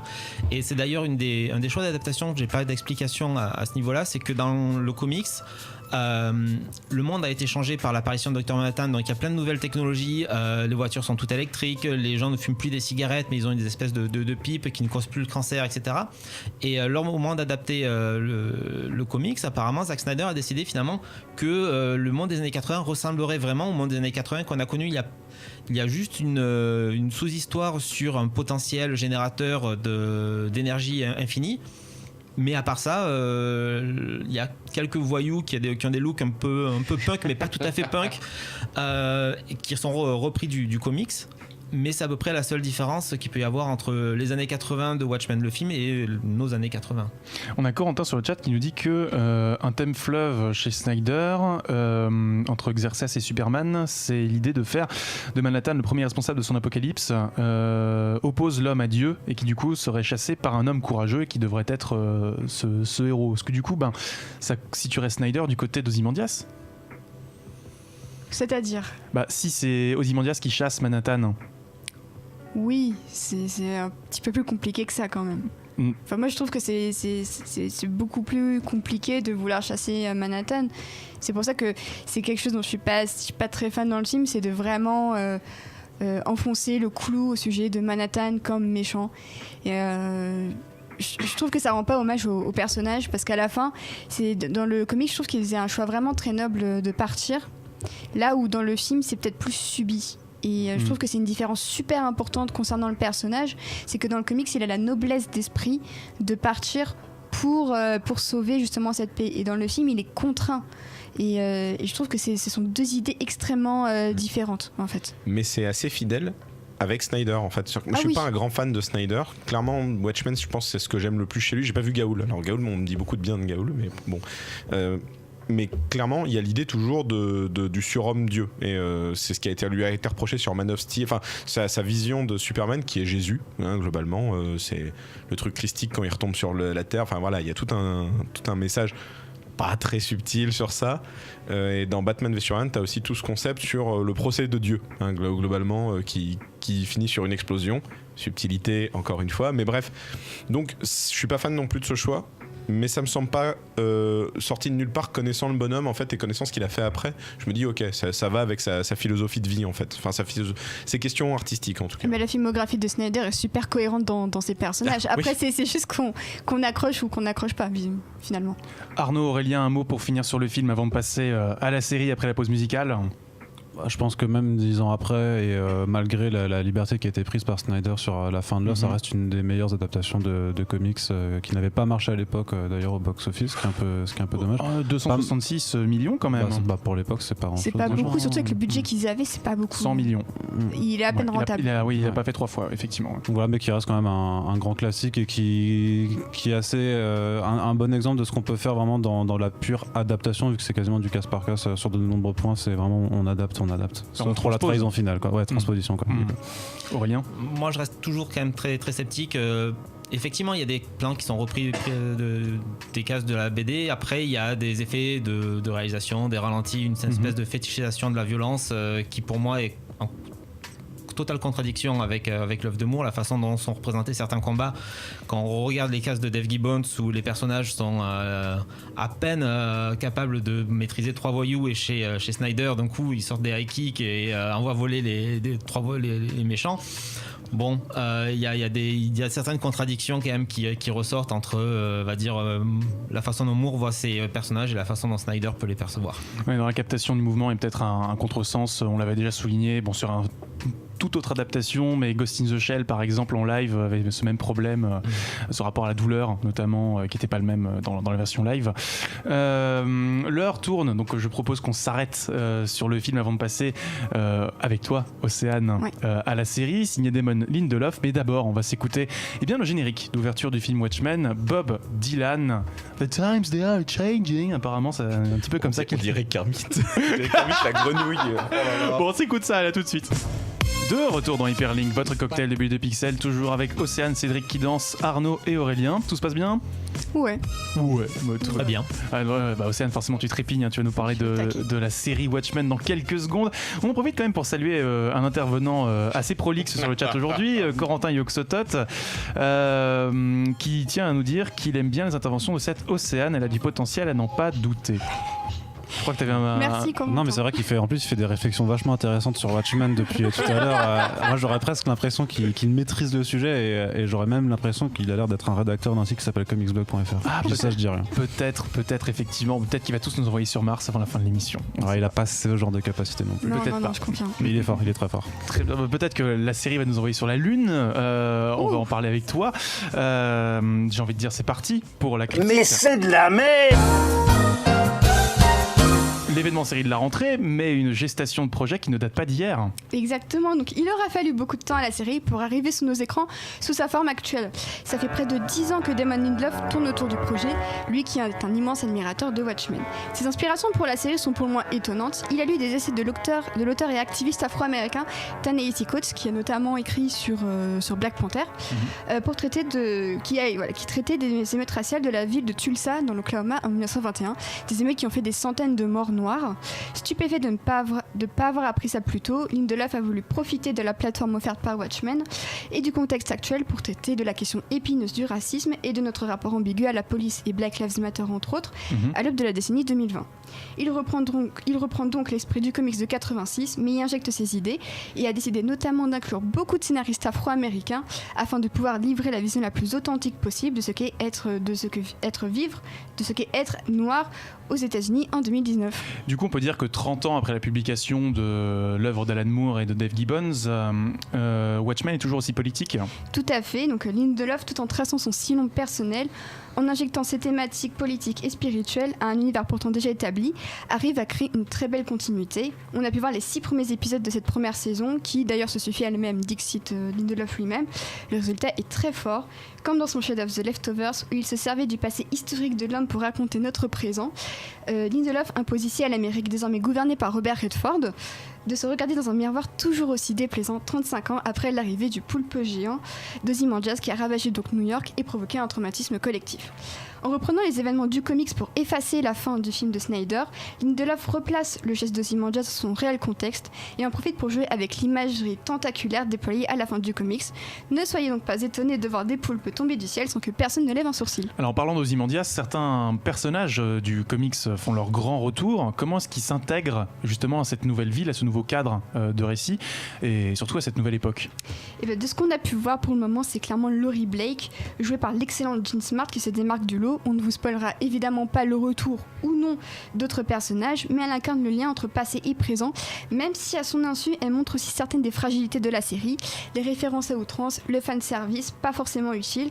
C'est surtout visible dans les 3 premiers épisodes qui accumulent les références aux comics et même au film de Zack Snyder dans son style visuel. Oui, très bien placé celle-là. Voilà, donc pour autant, la série se veut surtout destinée aux fans et aux puristes de l'univers Watchmen, d'un point de vue de fan en tout cas. Il me semble difficile de comprendre où la série veut en venir sans avoir lu au moins le comics original. L'avantage des nouveaux personnages étant que si certains ont évidemment une connexion avec le passé, ils ont un background inédit qui fait que l'on peut prendre du plaisir à le suivre, même si dans la grande tradition de Watchmen, leurs actes et leurs méthodes sont souvent très contestables. Mention spéciale à Regina King en Sister Night et à Don Johnson en chef de la police de Tulsa qui joue des rôles loin de verser dans le politiquement correct, comme on a pu l'entendre ici ou là, et même son cloche pour la police qui, loin d'être l'héroïne de la série contre le néo-Ku Klux Klan qu'incarne la 7e cavalerie et ses masques de Rorschach, a un sacré paquet de squelettes au placard. Alors Damon Lindelof, donc le showrunner, a dit que la série ferait polémique, que beaucoup de gens seraient susceptibles de passer à côté, voire même de détester cette suite du comics. Du coup, qu'en est-il de la qualité intrinsèque de la série une fois justement les doutes autour du bien fondé de cette démarche passée? Eh bien, qu'il soit rassuré, Lindelof peut dormir tranquille. Son Watchmen fait un travail assez remarquable pour construire des ponts entre le comics et ses nouveaux personnages. On regrettera peut-être que la série prenne parfois trop son temps, étirant certaines intrigues tout en les faisant accélérer trop brutalement. Pour le reste, HBO a réussi son pari avec une œuvre très forte et très personnelle. L'ensemble profite d'une ambiance musicale signée Trent Reznor et Atticus Ross qui ne déçoit pas. La mise en scène prend le parti, comme le comics, justement on en parlait tout à l'heure avec Aurélien, de ne pas esthétiser la violence, ce qui s'avère être nécessaire à plus d'un moment. La série va faire polémique parce qu'elle ose dynamiter ses propres personnages et ses propres concepts, en plus de questionner sans cesse notre rapport aux institutions, à Dieu et à la science. Mais derrière ce dynamitage en règle, on devine tout l'amour de Lindelof pour cette chronique qui, 30 ans après les événements du comics, ne parvient toujours pas à être un monde où l'on saurait aimer. Merci beaucoup pour ta critique, Océane. Alors autour du plateau, je crois que Cédric, toi tu as vu la série, en tout cas les 4 premiers épisodes. 4 premiers épisodes en entier. Je me suis arrêté à l'après-scène d'intro du 5, j'ai pas eu le temps d'aller plus loin malheureusement. Il y a pas mal de points sur lesquels je suis d'accord avec elle. Il y en a d'autres, je suis pas d'accord. Mais globalement, est-ce que c'est réussi? pas complètement sûr. Déjà, j'ai un vrai problème. Je trouve que si tu n'as pas lu le comics, tu comprends pas tout. Donc en tant que série télé, pour moi c'est problématique parce que c'est très bien de vouloir être une suite, mais tu rentres immédiatement dans un récit. Il y a beaucoup de choses qui sont amenées parce qu'il y a eu lieu dans le comics. Et par exemple l'histoire du poulpe, c'est rigolo et tu comprends si t'as lu le comics, mais tu captes pas du tout avant l'épisode 4 ou 5. Et encore même là ça reste très nébuleux. Donc ça vraiment je recommande quand même de connaître ou le film un minima, mais au moins le comics, et d'avoir lu les derniers chapitres du comics, ça me semble indéniable. Et le deuxième problème dont je parlais, c'est que l'épisode 1 m'a assez surpris parce que sans trop rentrer dans les détails, je trouvais assez fort qu'en 2019 une œuvre arrive à proposer pour une fois un concept où les héros, enfin en tout cas les policiers, sont pas spécialement vertueux. C'est-à-dire que Regina King, pour moi, elle est un peu une Rorschach en devenir si on pousse le concept, et je me dis... ok, c'est assez intéressant de mettre une femme noire où maintenant on a tendance, parce qu'on est dans une époque très politiquement correcte, à les mettre en avant comme quoi elles ont souffert avant, elles étaient pas il n'y a pas eu de visibilité avant, donc maintenant il faut les mettre beaucoup plus en termes de visibilité. Et je trouve que c'est un peu une insulte de faire ça parce que c'est considéré que c'est pas des acteurs, c'est pas des personnages, mais ils représentent quelque chose, une entité. Donc là je trouvais ça intéressant que d'un côté les méchants qui sont des extrémistes blancs sont des connards, mais le symbole derrière était pas idiot, et surtout ils sont une espèce de victime d'un système qui est très on va pas rentrer dans les détails de l'intrigue, mais globalement il y a un truc contre eux qui fait que je me dis ils sont en tort complètement, mais je peux comprendre pourquoi est-ce qu'on en est arrivé là en fait. Je trouvais ça intelligent. Je trouve que Lindelof a amené un contexte social qui fait ok, je capte les bails, je comprends pourquoi on en arrive là. Il a bien joué ça. En revanche, très vite, je trouve que le fossé s'écarte un peu. Regina King est très bien, mais elle est trop cool pour moi. Elle est trop esthétisée. Son costume est un poil trop classe. Là où dans les comics, ils ont pas des costumes très beaux. Ils sont un peu tous patos, je trouve, les personnages. Ça, c'est quand même à l'économie, les costumes. Pirate Jenny et tout ça, c'est du cheap. Oui. Moi, je parle vraiment de elle. Elle, je trouve qu'elle est beaucoup trop classe, quoi. C'est une espèce d'Assassin's Creed encore plus cool. Bah si, elle est avec la capuche, elle arrive under the night. Bon. Voilà, mais bon, j'attends de tout voir pour avoir un jugement définitif sur ce truc-là. En revanche, le gros point faible, je m'arrêterai sur ça. Et là, ça m'étonne un peu. C'est que le monde n'a pas évolué en 35 ans. Ça veut dire que tout ne tourne qu'autour de ce qui s'est passé il y a 35 ans. Je donne un exemple simple. Il y a eu Hiroshima et Nagasaki. 40 ans après, ce n'était pas le sujet principal de discussion de tout le monde sur la planète. Là, j'ai l'impression que tout le monde ne parle que des événements du comics. Et je ne sais pas ce qui s'est passé en 35 ans. Le monde a évolué de quelle manière? Qu'est-ce qui s'est passé exactement?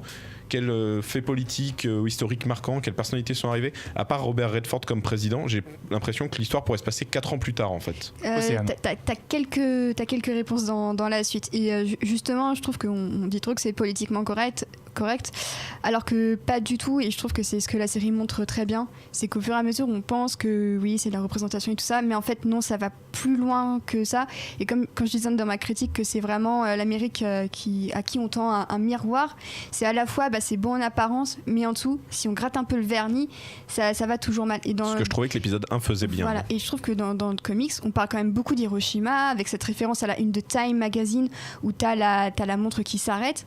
Et je trouve que c'est en quelque sorte le monde s'est arrêté depuis le poulpe en fait. Et c'est pour ça je pense que c'est aussi un rappel que y a parfois le monde s'arrête à un événement parce que c'est traumatisant dans les consciences et qu'il faut vivre avec un nouveau monde. Et c'est ce que aussi faisait The Leftovers où t'avais un pourcentage de la population qui disparaissait, mais comment tu vis après ça? Le monde s'est arrêté pour certains à ce moment-là. Non mais bien sûr, mais le poulpe il est tombé il y a 35 ans. Tu étais obligé d'évoluer, sinon la société elle meurt. Si ta société n'évolue pas, elle meurt, c'est le concept. Arnaud, Aurélien, un petit mot sur Watchmen. Je crois que vous n'avez pas eu la chance de voir la série, mais voilà, quelles sont vos attentes, quelles sont vos craintes, vos espérances? Pas du tout, non, j'ai pas vu aucun épisode. Mais je suis curieux de voir la série, j'en attends pas forcément grand chose. Du coup, j'ai peut-être moins peur d'être déçu par le résultat. Donc, je reste curieux pour le moment. Arnaud? Oui, je suis mauvais élève, je n'ai pas encore eu le temps de voir la série, mais deux choses, très belle critique au Sun du coup, qui confirme ce potentiel qu'un certain Corentin met en commentaire il y a 20 minutes. Vraiment, tu ne t'étais pas trompé, Corentin, c'est incroyable comment tu fais. Et de deux, par contre, le fait que... Enfin, a priori que si tu as besoin de lire le comics pour vraiment bien comprendre la série, j'ai envie de dire, réimprimer encore des volumes de Watchmen et faites lire de la BD aux gens, ça ne peut qu'être bénéfique.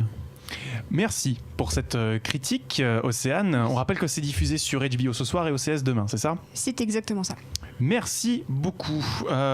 On repart du coup dans le débat. Je trouve que ce qui est assez intéressant dans ce qui a été dit sur le point d'accroche entre vous deux, est-ce que finalement ça tient aussi à un changement de paradigme ? C'est-à-dire que nous, dans les années 80, on était dans un paradigme de la peur nucléaire, où du coup Hiroshima et Nagasaki définissent ce paradigme-là, là où en 2001 on a eu le 11 septembre et on a changé la terreur a changé de ça, c'est bien de fait, canal. ouais. Et dans la série, vu que ce changement de paradigme n'a pas forcément eu lieu, c'est peut-être ça qui t'a dérangé. Non, mais en fait, clairement, je trouve qu'il a raison. Elle a raison et il a raison d'avoir ramené le propos sur la lutte raciale, parce qu'il n'y a plus la guerre froide. Donc maintenant, qui est l'ennemi ? Et clairement, si tu reviens aux racines des États-Unis, c'est un problème fondamental, le racisme et le clivage noir et blanc. Donc je trouve ça assez bien fait. Et je trouve que ce qui est amené dans le récit est assez bien amené. On va pas rentrer dans les détails, mais par rapport à la ville de Tulsa, ils amènent une idée, une loi en fait, qui creuse encore plus cet écart de manière très habile, je trouve. Je dis juste que là je vois Corentin qui dit on parle encore du 11 septembre aujourd'hui. Je sais pas si tu parles du 11 septembre tous les jours, mais là clairement dans la série, pour moi ils parlent tous plus ou moins, il y a toujours une référence au poulpe caché. Tous les épisodes, à un moment ou un autre, quelqu'un fait un sous-entendu à un des Watchmen qui existait. Moi je parle pas de Staline tous les jours, je parle pas de Castro tous les jours. Enfin, ils ont marqué le temps, en bon, en mauvais, mais on parle pas tout le temps de ça. Le monde évolue, en fait, c'est ça le truc. Arnaud, je sais pas, enfin ça dépend d'où tu te situes. C'est parce qu'il dit aussi que techniquement au Japon on doit encore sûrement parler de Nagasaki. On n'en parle jamais au Japon. De Hiroshima. Non, c'est un tabou, on n'en parle jamais. D'accord, on en parle. Mais genre, enfin je sais pas, j'étais à New York il y a quelques semaines et avec le mec qui me logeait, je sais pas, on a discuté 1 heure et on est tombé sur le 11 septembre au bout d'1 heure, tu vois. Donc c'est quand même, je pense qu'en fonction du lieu où tu as vécu le traumatisme, je pense qu'il y a des sujets de discussion qui deviennent plus ancrés. Vu que là ça s'est passé au States, j'imagine que vu que l'action se situe dans un village, dans une ville des États-Unis, là forcément c'est leur Ce qui sujet. est intéressant, et je me suis arrêté là-dessus, c'est que dans l'épisode 5, il parle de la ville de New York et de comment la ville de New York essaye de faire revenir les gens. Donc je trouvais ça assez intéressant. Je me suis arrêté en plein milieu d'un truc qui me prenait un peu dans le concept. Après, est-ce que l'adaptation est pertinente ? La question se pose toujours par rapport à Moore, le podcast, c'est vrai. Et c'est une question qu'on va poser. C'est une suite, mais après, ça reste quand même le concept d'être dans une œuvre qui a déjà un terreau. Et si tu suis ce que toi et tes coéquipiers disent dans votre podcast, Moore il est anti, genre j'ai fait un truc, vous y touchez pas, vous prenez, vous faites autre chose. Hein. Mais clairement, Lindelof, il est en mode tant pis, voilà. Il a compris il dit carrément que Moore a lancé un sort sur toutes les adaptations, parce que Moore fait de la magie aussi, il pratique la magie, et il dit que Moore a probablement lancé un sort sur toutes les adaptations de ses travaux, et effectivement je pense que Lindelof il y allait en paix avec ça en tout cas. Mais vous faites bien de mentionner quand même, parce qu'Alan Moore n'apprécie pas trop qu'on revienne sur son travail. Disons, il aime bien que son œuvre soit considérée comme quelque chose de définitif, et pour le citer, le terme c'est exceptionnel, qui revendique une intégrité qui serait proche d'une œuvre ouvertement littéraire pour le coup. Là où la stratégie récente autour notamment après la sortie de Watchmen en 2009 a été de transformer Watchmen plutôt dans une logique de franchise, avec notamment les Before Watchmen et les Doomsday Clock. Alors Moore avait divorcé c'était, disons, avait dit c'est plus mes bébés, je vous les laisse. Auparavant, je sais pas où on peut dater ça, From Hell ou V pour Vendetta. Mais par rapport à quoi dater quoi, les comics, les films? Non, c'est que Moore dit très clairement que au bout d'un moment, ses œuvres ne sont plus à lui. Maintenant, il refuse de toucher des royalties dessus. Il refuse de toucher. C'est pas tant qu'il refuse qu'il s'est fait un peu avoir dans le jeu, puisque normalement Alan Moore devait récupérer les droits, enfin avoir les droits de Watchmen pour lui. Ouais. Sauf que à partir du moment où il se passe une année, il me semble, où en fait il est pas réimprimé, et ça lui permet de récupérer les droits. Sauf que DC a bien compris l'intérêt de cette œuvre, en fait fait que des réimpressions tout le temps pour conserver Watchmen, et il y a eu un moment, donc en fait de toute façon Alan Moore s'est brouillé avec les ponts de cette industrie du comic book, et ça l'a écœuré. Donc en fait il veut juste plus en entendre parler, et il y avait, je crois que c'était Dave Gibbons justement qui avait fait un long entretien au site Bleeding Cool, où justement pendant les années qui menaient à l'élaboration de Before Watchmen, en fait DC voulait quand même un peu se la jouer cool, essayer de contacter Alan Moore pour lui dire ouais mais on va faire ça, une suite, enfin un préquel, est-ce que ça va, t'es au clair, et et Alan Moore disait juste à Dave Gibbons, ne me parlez plus de Watchmen en fait, je veux plus en entendre parler, c'est juste que c'est fini, ça a été fait, et en fait c'est pas qu'il a les nerfs, c'est qu'il s'en fout, vraiment littéralement maintenant il s'en fout, il est passé à autre chose. Aurélien? Oui, je pense qu'aussi il y a un élément qui vient de la démarche d'Alan Moore qui était au cœur de Watchmen, lorsqu'on lui a forcé finalement à faire Watchmen avec des personnages qu'il a créés de toutes pièces et à ne pas réutiliser des personnages de Charlton Comics, il a pris conscience que ça le libérait dans la mesure où il pouvait faire ce qu'il voulait de ses personnages et à la fin il pouvait les faire mourir, il pouvait les faire devenir fous et pour lui la réflexion était finie. Et un des problèmes en fait avec les comics, si on veut essayer de mélanger, on va dire, une réflexion politique avec des comic books, c'est qu'on en revient toujours à une espèce d'entre-deux un peu mou où il faut quand même garder le fait que les personnages ne doivent pas avoir des changements permanents et tous les changements doivent pouvoir être réversibles. Et ça empêche rapidement en fait de pousser une réflexion politique jusqu'à sa conclusion terminale. Et je pense que Moore en fait veut conserver Watchmen tel qu'il est parce qu'il dit si vous commencez à rajouter des trucs avant, des trucs après, ma réflexion elle disparaît, elle est diluée dans une espèce de franchise où tout est possible et où rien n'est pertinent, rien n'est définitif. C'est venant d'une œuvre qui dénonce l'inconséquence des États-Unis, qu'elle devienne elle-même qu'elle s'inscrive dans les canons d'un médium qui veut que ce soit inconséquent quelque part en partie, c'est pas possible en fait. Voilà. Océane, par rapport à la démarche de Moore et de ses adaptations, est-ce que tu avais quelque chose à ajouter? Pas forcément. Après, c'est vrai que quand on voit le résultat global des adaptations qui ont eu lieu, on peut comprendre qu'ils soient un petit peu mécontents parce que clairement, Fromel et la Ligue des Gentlemen Extraordinaires, c'est pas brillant du tout, quoi. Voilà, en fait, je peux comprendre sa méfiance. Après, c'est un bonhomme, voilà, je pense qu'on pourra pas le changer et je pense qu'il changera pas d'avis jusqu'au bout. C'est un peu un Rorschach en mode pas de compromis, même devant l'adaptation ou que sais-je. Mais tu disais que maintenant Watchmen, Arnaud, c'est un acte, ça a été ancré à ce point dans l'univers d'ici que c'est un acte fondateur du reboot de tout l'univers d'ici, c'est ça? Oui, alors il y a effectivement une publication qui s'appelle rapidement, hein. Oui, qui s'appelle Doomsday Clock. En fait, DC a fait une sorte de relaunch, c'est-à-dire qu'il a fait repartir toutes ses publications numéro 1 en 2016 et il y avait un point d'intrigue principal où en fait on découvrait que que Dr Manhattan avait quelque chose à voir avec le fait que des années avaient disparu en fait sur la Terre des personnages d'ici et donc le but c'est d'expliquer qu'il y a un énorme lien entre Manhattan et tout l'univers, tout le multivers DC Comics. Et en fait, si tu te rappelles à la fin de Watchmen, Manhattan dit à Ozymandias j'allais me barrer pour un univers un petit peu moins compliqué, sauf qu'il allait du coup compliquer plein de choses chez Superman et ses compères. Ce qui est assez amusant d'ailleurs, c'est que l'une des fins retenues par Joe Silver à l'origine, c'était justement Manhattan qui revenait dans le passé pour annuler ce qui le faisait devenir Dr Manhattan, et du coup tous les personnages devenaient des personnages de comics juste de fiction, et c'était les seuls à garder le souvenir qu'ils étaient des vrais héros, et ça crée une ironie à la fin. Pour l'anecdote tout simplement, je l'ai lu sur Comics Blog ça d'ailleurs, donc merci. Où est-ce que j'allais avec ça? Oui, c'est quoi la pertinence du coup du propos de Watchmen aujourd'hui? Qu'est-ce que Watchmen a à nous dire aujourd'hui? Est-ce que Lindelof ajoute quelque chose à l'œuvre? Est-ce que ça prouve que c'est encore pertinent aujourd'hui, ce côté pensée magique qui va nous permettre de vivre ensemble face à une menace qu'on cherche pas trop à comprendre? Oui, c'est clairement pour faciliter les choses. C'est clairement ça. Et puis ce qui est ironique dans la série, c'est qu'on est dans une uchronie de gauche avec Robert Redford, qui est quand même un acteur extrêmement démocrate, extrêmement écologiste, et il montre que en fait, parfois à niveau politique, en fait, c'est juste mort, quoi. Quand c'est mort, qu'on essaie de faire les choses bien, et même avec ça, on aura toujours des voix qui vont s'élever pour être contre ce vivre ensemble.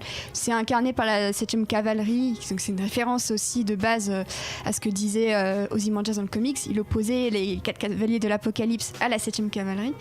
Donc ça montre très bien que même avec le vivre ensemble, on aura toujours des parasites, des éléments perturbateurs qui s'y opposeront et dont la force de frappe peut paraître invisible, parce qu'au fond, la 7e cavalerie, elle est masquée. Donc ça pourrait très bien être Karel, en fait, la 7e cavalerie. Ça pourrait être Cédric, ça pourrait être n'importe qui. Et c'est ça qui est flippant, c'est qu'il arrive à montrer que le mal peut venir des personnes auxquelles on s'attend le moins, quitte à ce que ce soit quelqu'un d'avenant. Mais en fait, n'importe qui peut avoir des rhétoriques d'extrême droite extrêmement racistes qui datent des années 20, comme on a vu ça à Tulsa. Et ce qui est intéressant, c'est que l'épisode 1 le met vraiment en avant, c'est que enlevons juste Regina King, parce qu'elle c'est vraiment un truc encore différent, mais la plupart des autres héros c'est limite des Rorschach en puissance en fait. C'est-à-dire que ceux qui sont dans le gouvernement de gauche, qui sont donc des bien-pensants, qui sont contre les racistes, les sexistes, ils tabassent très violemment les Rorschach, ils leur pètent la gueule. C'est un truc assez ignoble.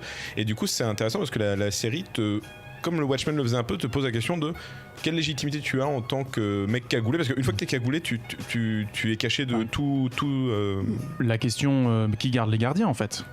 Complètement. C'est un petit peu ça, et je trouve que la série est assez. Regina King le fait un peu. À un moment, par un excès de violence, elle frappe très violemment des mecs, et ils en viennent limite à des tortures où ils tuent des gens. Looking Glass aussi, psychologiquement. Looking Glass, c'est clairement le Rorschach de gauche. C'est assez intéressant la manière dont il est amené aussi. Ouais.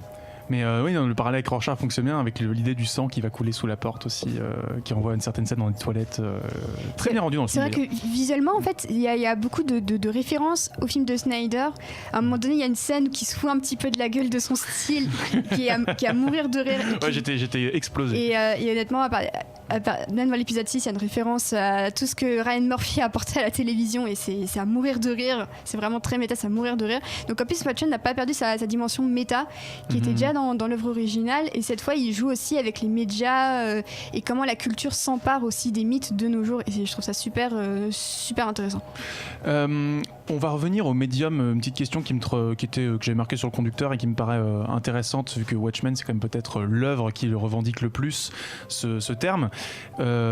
Si Moore est aussi attaché au roman graphique, est-ce que c'est parce que c'est un comics légitime? Est-ce que le roman graphique finalement c'est qu'un comics légitime, ou est-ce que c'est pas un atour que se donne l'industrie du comics pour se légitimer aux yeux d'un public qui n'est pas forcément contre-culturel? C'est un terme un peu pompeux, et il faut quand même se rappeler que Watchmen, ça se voit de toute façon dans sa structure, que c'est une structure chapitrée. Ça a été publié en format classique de single issue, donc c'est pas beaucoup disent Watchmen c'est graphic novel. Non, c'est pas sorti en graphic novel, c'est un comic book tel qu'il est. C'est juste que après, quand ça a été collecté et par rapport au succès que ça a eu, on a essayé, et vu que c'est effectivement une œuvre qui pour le coup est très profonde, très intelligente, tout ça, il y a eu une volonté en fait d'anoblir effectivement la bande dessinée américaine et le comic book en parlant de roman graphique, de graphic novel, qui est en fait juste un mot pour désigner une édition collectée, et en fait aujourd'hui on l'utilise seulement pour désigner un titre qui va être publié directement en format album et qui va pas passer par ce système de chapitrage que l'industrie américaine connaît. Après, c'est clair que pour ceux qui persistent encore en 2019 à vouloir mépriser un peu le genre comic book parce que voilà, c'est des super-héros ou d'autres histoires, voilà, ça fait bien de dire j'ai lu un roman graphique. Comme dans le générique de fin de Dragon Ball Evolution. Ouais, c'est ça. Non, mais voilà, parce que on va dire t'as lu Watchmen, tu fais moi je lis des graphic novels, j'ai lu Watchmen, tu fais bah non, t'as lu des comics, tu fais ah bah non, j'ai pas lu des comics, j'ai lu du graphic novel. Surtout pas. Aurélien? Ce qui est d'autant plus ironique que Moore lui-même dit tout simplement, pour moi un graphic novel c'est typiquement un terme marketing, moi j'écris des comics, point. Il s'est jamais posé la question de la légitimité ou quoi, il a toujours fait son truc. Cela dit, ça a été vachement important parce qu'il n'y avait pas énormément d'albums à l'époque de reliés ou de brochets, donc le fait que Watchmen se vende aussi bien dans ce format, ça a quand même vachement entraîné toute l'industrie en fait à repenser sa façon de publier les comic books et à accélérer le fait de collecter ces chapitres après en album, puisqu'il y avait vraiment une démocratisation de ce format. Mais du coup, c'est ce qui s'est appliqué au format indépendamment de la volonté de Moore, est-ce que ça vaut pour le contenu aussi? Est-ce que la culture comics aujourd'hui est trop complaisante, ou est-ce qu'elle a su intégrer la critique formulée par Moore pour gagner en maturité? Ça dépend des auteurs en fait. Ça dépend des auteurs, de ce qu'ils ont envie de faire, de ce que l'industrie commande, de ce que les éditeurs ont comme projet. Et je sais pas si ça reste des gens qui veulent raconter des histoires. Et à ce niveau-là, parfois tu auras envie de raconter quelque chose de simple. Parfois tu auras des auteurs qui auront des idées ou juste une envie d'aller plus loin dans ce qu'on peut raconter avec tous ces personnages. Et là, dans ce cas, tu le sentiras. Mais je pense que c'est pas du tout lié juste au format de publication en fait. Tu pars vraiment juste de qu'est-ce qui est dans les pages, qu'est-ce que disent les gens, et après si tu veux le collecter et de lui donner une forme plus noble pour que ça fasse un vrai bouquin dans une bibliothèque ou une librairie, je pense que là on est sur du marketing au final. Même sur Before Watchmen, on voit clairement la différence entre ce qui a été écrit par exemple pour les Minutemen ou même pour le Spectre Soyer par rapport à ce qui a été écrit pour le comédien. On sent que c'est pas du tout les mêmes auteurs qui sont derrière ça, et que les visions sont extrêmement différentes. Pour autant, l'un ne mérite pas d'être appelé roman graphique et l'autre non plus. Ça reste du comics. C'est ça qu'il faut se mettre en tête. Pour finir, est-ce qu'on peut dire que Watchmen est une œuvre visionnaire? Oui. Oui, peut-être. Oui, ça c'est. Oui, alors moi on n'en avait pas parlé du tout. Très vite. C'est parce que j'ai dit pour conclure. Bah justement, mais ça va dans ce que tu dis. Pour moi, c'est visionnaire, mais ça va aussi dans une mouvance de la culture américaine. Il faut savoir qu'une des références, un des auteurs qui a énormément marqué Moore, c'est Thomas Pynchon. Et Thomas Pynchon, c'est un mec qui est connu pour être anonyme. On ne sait pas à quoi il ressemble. Il a 80 balais de nos jours. Et il est inconnu. Il a fait 7 romans en tout, dont un qui s'appelle V. L'autre qui s'appelle Inherent Vice, qui a été adapté par Paul Thomas Anderson. Je parlais de V parce qu'il y a V pour Vendetta. Alors, est-ce que V pour Vendetta, le titre, c'était une réponse à V? Je sais pas ça, mais en tout cas, voilà, il y a des accointances. Et l'un des trucs de Pynchon, c'est qu'il mélange toute la culture, autant le truc le plus pop, donc un vieux comics tout dégueu, avec les trucs les plus hautes instances culturelles, et il mélange tout pour faire perdre le lecteur, et en fait pour que les symboles se mélangent et qu'après le symbole arrive la vérité. En fait, c'est le concept de Pynchon, et Moore fait un peu ça dans Watchmen. En tout cas, il mélange des tonnes d'idées, des tonnes de symboles. Le super-héros se mélange avec le discours politique, avec des trucs très crus, avec des trucs incroyablement fantastiques. Il y a quand même une espèce de citadelle de solitude très très très très belle dans le comics, quoi. Qui représente la Reine des Neiges. Oui. Et voilà, mais en tout cas, voilà, je pense que il était visionnaire, mais il était dans une certaine mouvance, il est dans un courant de pensée qui est pas, il est pas le seul en fait à avoir ce courant de pensée aux États-Unis en tout cas.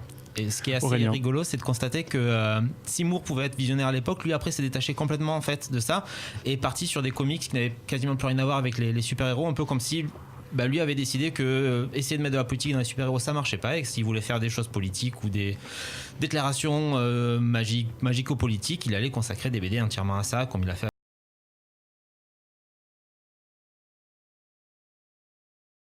Ma foi, ce fort beau débat, on a été exhaustif, on a été complet cette semaine, c'est assez incroyable. On a même fini sur la Reine des Neiges. Let it go. Et bah, du coup, on va se laisser aller au quiz musical, puisque tu le proposes aussi gentiment. Ouais, belle transition. Quiz musical cette semaine qui a vu mourir le respect entre Batman la semaine dernière et Watchmen cette semaine. Ce quiz s'intitule What You Say, d'après la chanson bien nommée. Donc le terme, oui Océane, oui, ce sont des choses qui arrivent. Donc le thème, je rappelle les règles. 2 équipes qui se font face, 1 point par bonne réponse. Si vous donnez la mauvaise réponse, la parole va à l'équipe d'en face. Donc cette semaine, nous avons 2 équipes. Nous avons la team Rorschach à ma droite, composée d'Arnaud et Cédric. Parce que Cédric, il aime l'extrême droite et moi aussi, du coup, c'est cool. Ah, très bien. Je savais qu'on se retrouverait sur des idées. Bah oui. Cheveux courts et beubard, tout y est. Et à ma gauche, nous avons la team Manhattan avec Océane et Aurélien. Le temps est relatif. Voilà, très bien. Donc je rappelle, 1 point par bonne réponse. Si vous donnez la mauvaise réponse, la parole va à l'équipe d'en face et ça continue en balancier jusqu'à ce que quelqu'un trouve la bonne réponse. Donc 5 morceaux. What You Say, c'est parti. Watchmen. Bravo. Pas de compromis. Pas de compromis. Donc Watchmen, du coup, puisque tu es si malin, tu vas me dire qui a composé ça et c'est quoi le nom du morceau? Ok. Et c'est Philippe Glass, prophète, machin bidule. Ok, bon. Mais pas de compromis. Pas de compromis. donc effectivement, 1-0 pour la team Rorschach. Effectivement, c'est Philippe Glass qui compose Fruit I Go and Prophecies sur la bande-son de Watchmen, sorti en 2009. Alors, je n'ai plus la référence exacte, parce que cette musique a été récupérée pour... musique inspired for the movie. J'ai pas compris le thème du quiz, en fait. Le thème, c'est What You Say. What You Say. D'accord. Ah ouais, d'accord. Il y a peut-être un jeu de mots, c'est... Oui, c'est un calembour. C'est superbe. C'est incroyable. T'as vu, moi, donnez-moi vos intertitres pour vos articles. Voilà, je fais des choses, je fais des merveilles. 1-0 pour l'équipe Rorschach. C'est parti pour le 2e morceau.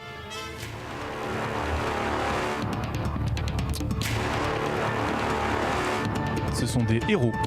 Oui, c'est Spider-Man ou X-Men là, Ce n'est ni Spider-Man ni X-Men. Ah mais attends. Team Manhattan à la parole. La Ligue des Gentlemen Extraordinaires. Ce n'est pas la Ligue des Gentlemen Extraordinaires. Team Rorschach. Faut qu'on cache nos écrans. Cacher les écrans avec les conducteurs, sinon le chat vous donne la réponse. C'est pas drôle. C'était déjà caché, nous, pas de compromis, on l'a dit. C'est ça. Donc c'est un jeu vidéo avec des héros. Injustice? Non. Ce n'est pas Injustice. Team Manhattan, c'est un jeu de tir à la première personne avec des héros. Le thème principal retentit en ce moment même. Sur le chat, ils l'ont. Un jeu de tir. Un jeu de tir en ligne avec des héros, C'est à eux de rôles, répondre là. pour l'instant. avec des héros, signé Activision Blizzard. Avec Overwatch. Bravo, Ah, mais Overwatch. oui, d'accord. Ok, donc ok, voilà. C'est bon, d'accord. vous avez le J'ai pattern. compris ta thématique de quiz pourri. Dédicace à tous Voilà, mes potes fans d'Overwatch. Ok. Donc sur le chat, c'était Phenom qui l'avait trouvé en premier avec Clint Horner aussi. Je n'ai jamais joué à Overwatch. Et Ouais, d'accord. Osmosis, Moi non Osmosis qui nous dit Fortnite, emoji kappa, tout va bien. Je pense que jeu de tir, ça les a perdus. Oui, bon. Donc un partout. Team Manhattan, Team Rorschach. Effectivement, c'était Overwatch. Et maintenant, vous commencez à voir le pattern pourri de ce Ouais. quiz qui s'impose à vous. Troisième morceau. Très très nul ce pattern. Alerte à Malibu. Oui, mais je veux le titre original. Baywatch. Bah, Baywatch. Baywatch, bien vu. Donc Alerte à Malibu, Baywatch, Cédric a eu la bonne réponse. Donc c'est le morceau I'm Always Here de Jim Jamison, générique d'ouverture de Alerte à Malibu. Ça va Cédric? Non, bah rien.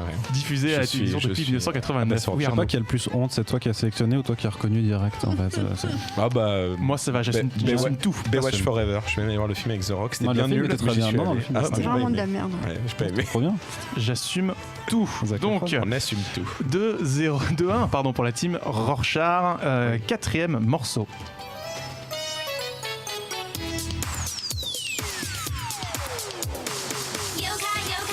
Ah, Yokai Watch. Yokai Watch. Oh là là. Bravo. Honte à moi. Alors, C'est la Yokai Dance. oui, tout à fait. Alors, Yokai Watch, qu'est-ce que c'est? C'est un jeu vidéo de Level 5, les créateurs de Professor Layton ou Inazuma Eleven, qui raconte l'histoire d'un petit garçon qui trouve une montre qui lui permet de voir les yokai, de les capturer. C'est un Pokémon-like et ça est adapté en animé. En animé, voilà, donc ça c'est l'ending du dessin animé. Je vous ai pas mis la version française, je vous l'ai épargné, mais elle est plutôt rigolote. Mais contresens total sur les paroles, en revanche, ils ont totalement raconté autre chose, alors que les Anglais avaient fait l'effort de respecter le texte japonais. Voilà, petit coup de gueule. Donc c'est composé par Tomoki Kikuya, avec au chant Melissa Hutchison et Alicine Packard pour la chanson donc Exercice Yokai numéro 1, Yokai Watch, l'animé qui date de 2014, qui est diffusé sur Gulli chez nous, si je dis pas de bêtises. Voilà, donc 3-1 pour la team. Vous avez jamais gardé de gosse, ça se voit. Team Rorschach. Donc 3-1. Enfin, bon, pour la beauté du geste, on maintient ce dernier morceau. Ah, TikTok. non, c'est. C'est pas TikTok. Mais non, c'est T'as pas mis Monster Game Game Watch. C'est C'est Smash Bros. Smash Bros. Tu pour sortir en même temps. J'ai Pas de- commencé en premier. Pas de compromis. Pas de compromis. Pas de compromis. Bon, pas de compromis. C'est pas gentil. C'est pas très sport. Bon. J'ai pas besoin d'être gentil, je suis Rorschach. Va Evictis, tout d'accord, très bien, malheureux vaincu. Effectivement, donc, Flat Zone 2, le thème du terrain de Mr. Game & Watch, uniquement fait avec des samples de Game & Watch et une guitare un peu western, sur la bande-son de Super Smash Bros. Brawl, sorti en 2008. Donc arrangement par Kenichi Okuma. Qui avait bien fait matrixer d'ailleurs Masahiro Sakurai à l'époque sur le site officiel du jeu. Il avait fait un paragraphe lunaire pour décrire les sensations que lui procurait ce morceau. Voilà, absolument incroyable. Il faudrait le retrouver, là je l'ai pas sous la main. Sur le chat, End of Watch, What's the Throne. Ah non, dommage, non. End of Watch, j'avais pensé, mais bande son peut-être pas très identifiable là comme ça. Donc c'est sur un score de 4-1 que se termine ce quiz musical. Je vais tout le temps perdre en fait. C'est ma malédiction, faut pas être avec moi. Bon, faut pas se déprécier quand même. Bah non, mais je perds tout le temps. Ben non, bon, la prochaine fois on vous mettra tous les deux du même côté, comme ça. Voilà, merci. On essaiera. Je veux gagner au moins une fois. Mais tu sais, ça arrive pas tout de suite. Hein. Il y a Oui. des personnes dans l'équipe qui voilà. Cédric d'ailleurs, je crois que dès au début tu galérais un petit peu, non? Tu déconnes ou quoi? J'ai toujours gagné. Bon, bien sûr, tu bombes le torse. C'est l'heure des recommandations, les amis. En avez-vous? Océane, pour commencer. Pour rester dans la série Watchmen, je recommande à tout le monde de regarder The Leftovers. Parce que c'est une des meilleures séries de la décennie. C'est en 3 saisons. Il y a déjà Regina King dedans. Et c'est une des plus belles séries au monde. À mon sens, c'est beau, c'est émouvant, ça fait réfléchir. C'est du slice of life, mais qui mixe un petit peu Twin Peaks dans le thème. Et c'est, à mon sens, la plus belle œuvre de Damon Lindelof. Et clairement, Watchmen, on va rester dans le thème du reflet. Pour moi, Watchmen, c'est un reflet de The Leftovers, dans les thèmes du deuil, de la perte, de comment on vit une vie normale après l'apocalypse. Est-ce qu'on peut vivre normalement après l'apocalypse ? Il n'y a pas de réponse. Donc, si le voyage vous tente et le voyage vraiment spirituel vous tente, The Leftovers, clairement, ça va vous rappeler beaucoup de choses de Watchmen. Il y a clairement une filiation entre les deux. Arnaud. Non, pas moi. Oh non, tu n'as pas de recommandation cette semaine non plus. Si, mais je voulais recommander le bouquin d'Alan Moore qui était sorti maintenant en 2017, qui s'appelle Jérusalem, je crois, qui fait 1600 pages. Le Corentin n'est pas allé au bout de la 1200, mais en fait, je connais plein de gens qui ont fait ouais, le bouquin d'Alan Moore, je vais l'acheter, je vais le lire. Et en fait, ils l'ont acheté et ils l'ont pas lu. Donc voilà, non, mais vraiment, si vous avez du temps devant vous, moi je l'ai pas lu non plus d'ailleurs, mais j'ai envie vu que je voyais du Alan Moore partout, je me suis dit, mais c'est vrai que Alan Moore maintenant fait plus trop de comics, mais fait aussi du enfin il en fait encore, mais il a aussi écrit des énormes pavés. Et un jour, quand vous serez au chômage ou à la retraite, franchement, achetez-le et lisez-le. Ça, je pense que c'est plutôt pas mal quand même. En attendant, on peut l'acheter, le poser sur sa bibliothèque derrière soi et se filmer en parlant sur YouTube. Bah oui, non, parce qu'en fait, tu le poses comme ça, tu fais ouais, t'as vu, j'ai lu Alan Moore, même s'il l'a pas lu, et à côté, tu fais j'ai des graphic novels aussi, tu vois. Et t'as vraiment cette vision très élitiste de la pop culture et t'as l'air bien. Et un Funko Pop sur la table de nuit. Parfait. Funko du Docteur Manhattan. C'est ça, toujours. Évidemment, sur le chat, Corentin appuie ta recommandation en disant qu'on peut toujours la binge-watcher. Bon, Cédric. Je ne peux pas recommander de Monsieur Bobine parce qu'il n'y a toujours pas de Monsieur Bobine qui sort. Ça arrive vendredi. Les Français veulent savoir. J'en profite vu qu'il est là. Hein. Ça arrive vendredi pour un Monsieur Bobine sur Aliens. Ah là là là là là là, ouf. Super. Il est super. ouf. Non, alors du coup, vu que je ne peux pas recommander ça, je vais recommander deux choses qui n'ont rien à voir, mais pourquoi pas.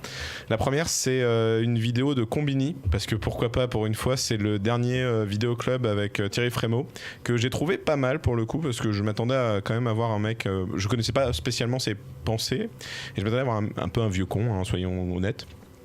Et je l'ai trouvé plus ouvert et cultivé que ça. Il y a forcément les questions sur Allen et Polanski, mais enlevant ces trucs un peu à part, clairement il a un point de vue sur le cinéma encore assez frais pour un mec qui a presque 70 ans, non 60 ans, enfin il a un certain âge et il voit des trucs, il voit encore beaucoup de films, des trucs très modernes et il a un œil très très vif sur beaucoup de choses et c'est un long ciné-club qui est très bien, enfin vidéoclub. Je recommande le format original, je crois que c'était un format américain à la base. C'était Criterion qui est une célèbre maison qui édite beaucoup d'éditions de DVD, de Blu-ray. Ils avaient notamment une version de The Tree of Life totalement inédite. Donc vraiment, regardez les émissions de Criterion, c'est un indispensable. Le problème, c'est que c'est très court. C'est ça le seul petit défaut. C'est vrai. Mais bon. Et deuxième truc que je recommande, qui n'a rien à voir, mais je trouve qu'il y a ce même élan d'entre fantastique, réaliste, c'est le film Downsizing de Alexander Payne qui est sorti il y a 2 ans et demi, qui n'avait pas vraiment marché, pas plu, et je trouve qu'il y a eu un procès d'intention horrible parce que la bande-annonce en fait annonçait quelque chose que le film ne fait pas. Et je trouvais que le film avait un propos bien plus intéressant que si on essayait de passer outre le Matt Damon petit. En fait, il y avait une vraie réflexion sur c'est quoi, si on change de monde, est-ce que les problèmes ne viennent pas avec nous en fait, tout simplement, et donc toutes les problématiques se jouent. Il y a une actrice de Downsizing qui joue dans Watchmen. Voilà. Et un peu comme Ad Astra aussi. Si on change de planète, oui, on peut recommander Ad Astra chaque semaine si t'as envie. Et Midsommar, enfin on peut recommander les meilleurs films de l'année. À défaut de recommander Monsieur Bobine une énième fois, tu peux recommander Ad Astra une énième fois quand même. Je peux recommander Ad Astra, Midsommar, Parasite dans les meilleurs films de l'année. Voilà. Je ne recommande pas Joker. Je me rappelle plus qui était le mec qui a dit que j'avais pas de cerveau la semaine dernière. Mais la différence, c'est que moi j'ai un micro et je te le dis, Joker, c'est de la merde. Ouais. Allez. Il sait où tu habites. Pas de soucis. Aurélien. D'abord, je veux bien appuyer la recommandation d'Arnaud parce que Jérusalem, c'est vraiment très bien et je l'attendais avec impatience et je l'ai lu dès sa sortie et c'était. Et tu l'as lu? Oui. Tu es la première personne que je rencontre qui l'a vraiment lu. En anglais. En anglais en plus. Waouh. Non, vraiment, on peut l'applaudir. C'est mortel. Et tu lis des visual novels toi ou pas? Non, moi je lis des comics. Très bien. Mais du coup, ouais, c'est des visual novels, t'as dit. C'est exceptionnel, ouais. C'est ce qu'on peut attendre de Moore, un mélange entre la pop culture la plus courante et des références extrêmément poussées. Donc il y a tout un chapitre qui est écrit à la manière de James Joyce et en même temps toute une partie du roman qui suit une espèce de club des 5 dans l'au-delà avec énormément d'aventures et puis il se met à un moment lui-même plus ou moins en scène. Il y a toute une réflexion autour de la ville de Northampton et de ce qu'elle est devenue, de sa déchéance sociale et non, c'est un roman vraiment très à la fois très intellectuel et très affectueux en fait d'Alan Moore vis-à-vis de sa ville de Northampton. Et c'est absolument superbe. Vas-y. Et sinon, ma reco personnelle, ça aurait été, puisqu'on parle de Watchmen, le comics et le film, c'est le film adaptation de Spike Jonze, écrit par Charlie Kaufman avec Nicolas Cage, qui met justement en scène un scénariste qui s'appelle Charlie Kaufman, méta, qui est chargé d'adapter un livre réputé inadaptable et qui va se plonger dans une espèce de schizophrénie absolument folle sur qu'est-ce que doit être son travail de scénariste et comment fidèlement adapter un roman qui est censé être inadaptable. Donc c'est un documentaire sur les montagnes hallucinées de Del Toro en fait. Ce que tu me racontes. Ça date bien avant, ça date des années 90, début des années 2000. C'était un gag, laisse tomber. C'est une de ces blagues nulles. Tu fais oui, tout à fait, Karel. Très bien, tout à fait. Bon. Merci pour vos recommandations. Quant à moi, je t'ai venu les mains dans les poches. Je me suis dit, je vais quand même pas recommander Astral Chain, je l'ai pas terminé. Tu peux recommander Héros de Bruno Mer. Je peux recommander Héros de Bruno Mer, pourquoi pas. Mais pourquoi pas. Non mais Astral Chain, ça commence à venir, donc voilà, peut-être que j'ai enfin ça fait clic hier soir, donc peut-être. Et non, je vais recommander un film qui a été mentionné rapidement vu qu'on a parlé de Damon Lindelof, mais je vais recommander Tomorrowland, tout simplement, de Brad Bird. Film qui mal aimé quand même, on peut le dire, mal aimé très clairement, mais assez incroyable sur qui te dit le monde va mal, mais qu'est-ce que tu fais? Voilà, qu'est-ce que tu proposes aux gens, qu'est-ce que tu acceptes de prendre sur tes épaules pour que le monde il aille mieux, arrête de te plaindre. Et quelque part, certes, le film est un petit peu angéliste sur la capacité de l'homme à régler des problèmes qui le dépassent, mais objectiviste à mort aussi. Alors ça c'est un autre débat. Oh là là, c'est un autre débat, mais Brad Bird n'est pas objectiviste, rappelons-le. Alors on lance un énorme débat là-dessus, donc peut-être qu'on fera une émission sur Brad Bird à l'occasion d'un de ses prochains films ou des 20 ans d'un certain Géant de Fer, je crois que c'est déjà passé, malheureusement. Mais voilà, donc Tomorrowland, film qui raconte donc l'histoire d'une petite fille qui a le pouvoir apparemment de retarder justement adolescente. Je savais pas, petite fille, adolescente.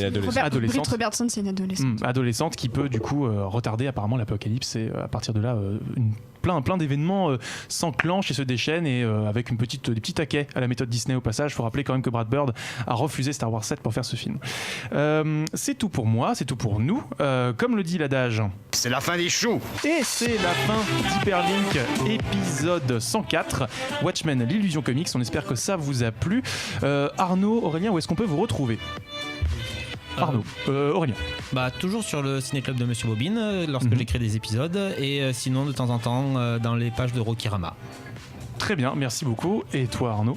Oui, c'est vrai que tu l'as pas dit quand tu m'as présenté. Je suis rédacteur en chef de Comics Blog. Voilà, mais on t'avait déjà présenté la semaine dernière. Mais il y en a peut-être qui découvrent l'émission aujourd'hui. Je suis rédacteur en chef d'un site qui s'appelle comicsblog.fr, qui est le premier site d'actualité spécialisé comics en France. Donc on parle de comics et d'adaptation, mais avec vraiment notre point de vue, notre angle éditorial de lecteurs de comics et de fans de la BD. Donc vous pouvez nous retrouver avec Corentin du coup, qui était dans le chat aujourd'hui, pour parler de bande dessinée, de super-héros et aussi de comics indés tous les jours. Et puis on sera, du coup, il y a la Comic Con Paris ce week-end là, du vendredi 25 au dimanche 27. On aura un stand sur place, on fera des conférences, on sera là pour vous rencontrer aussi. Donc si jamais vous avez envie de parler de comics avec nous, on sera là, on vous fera des bisous.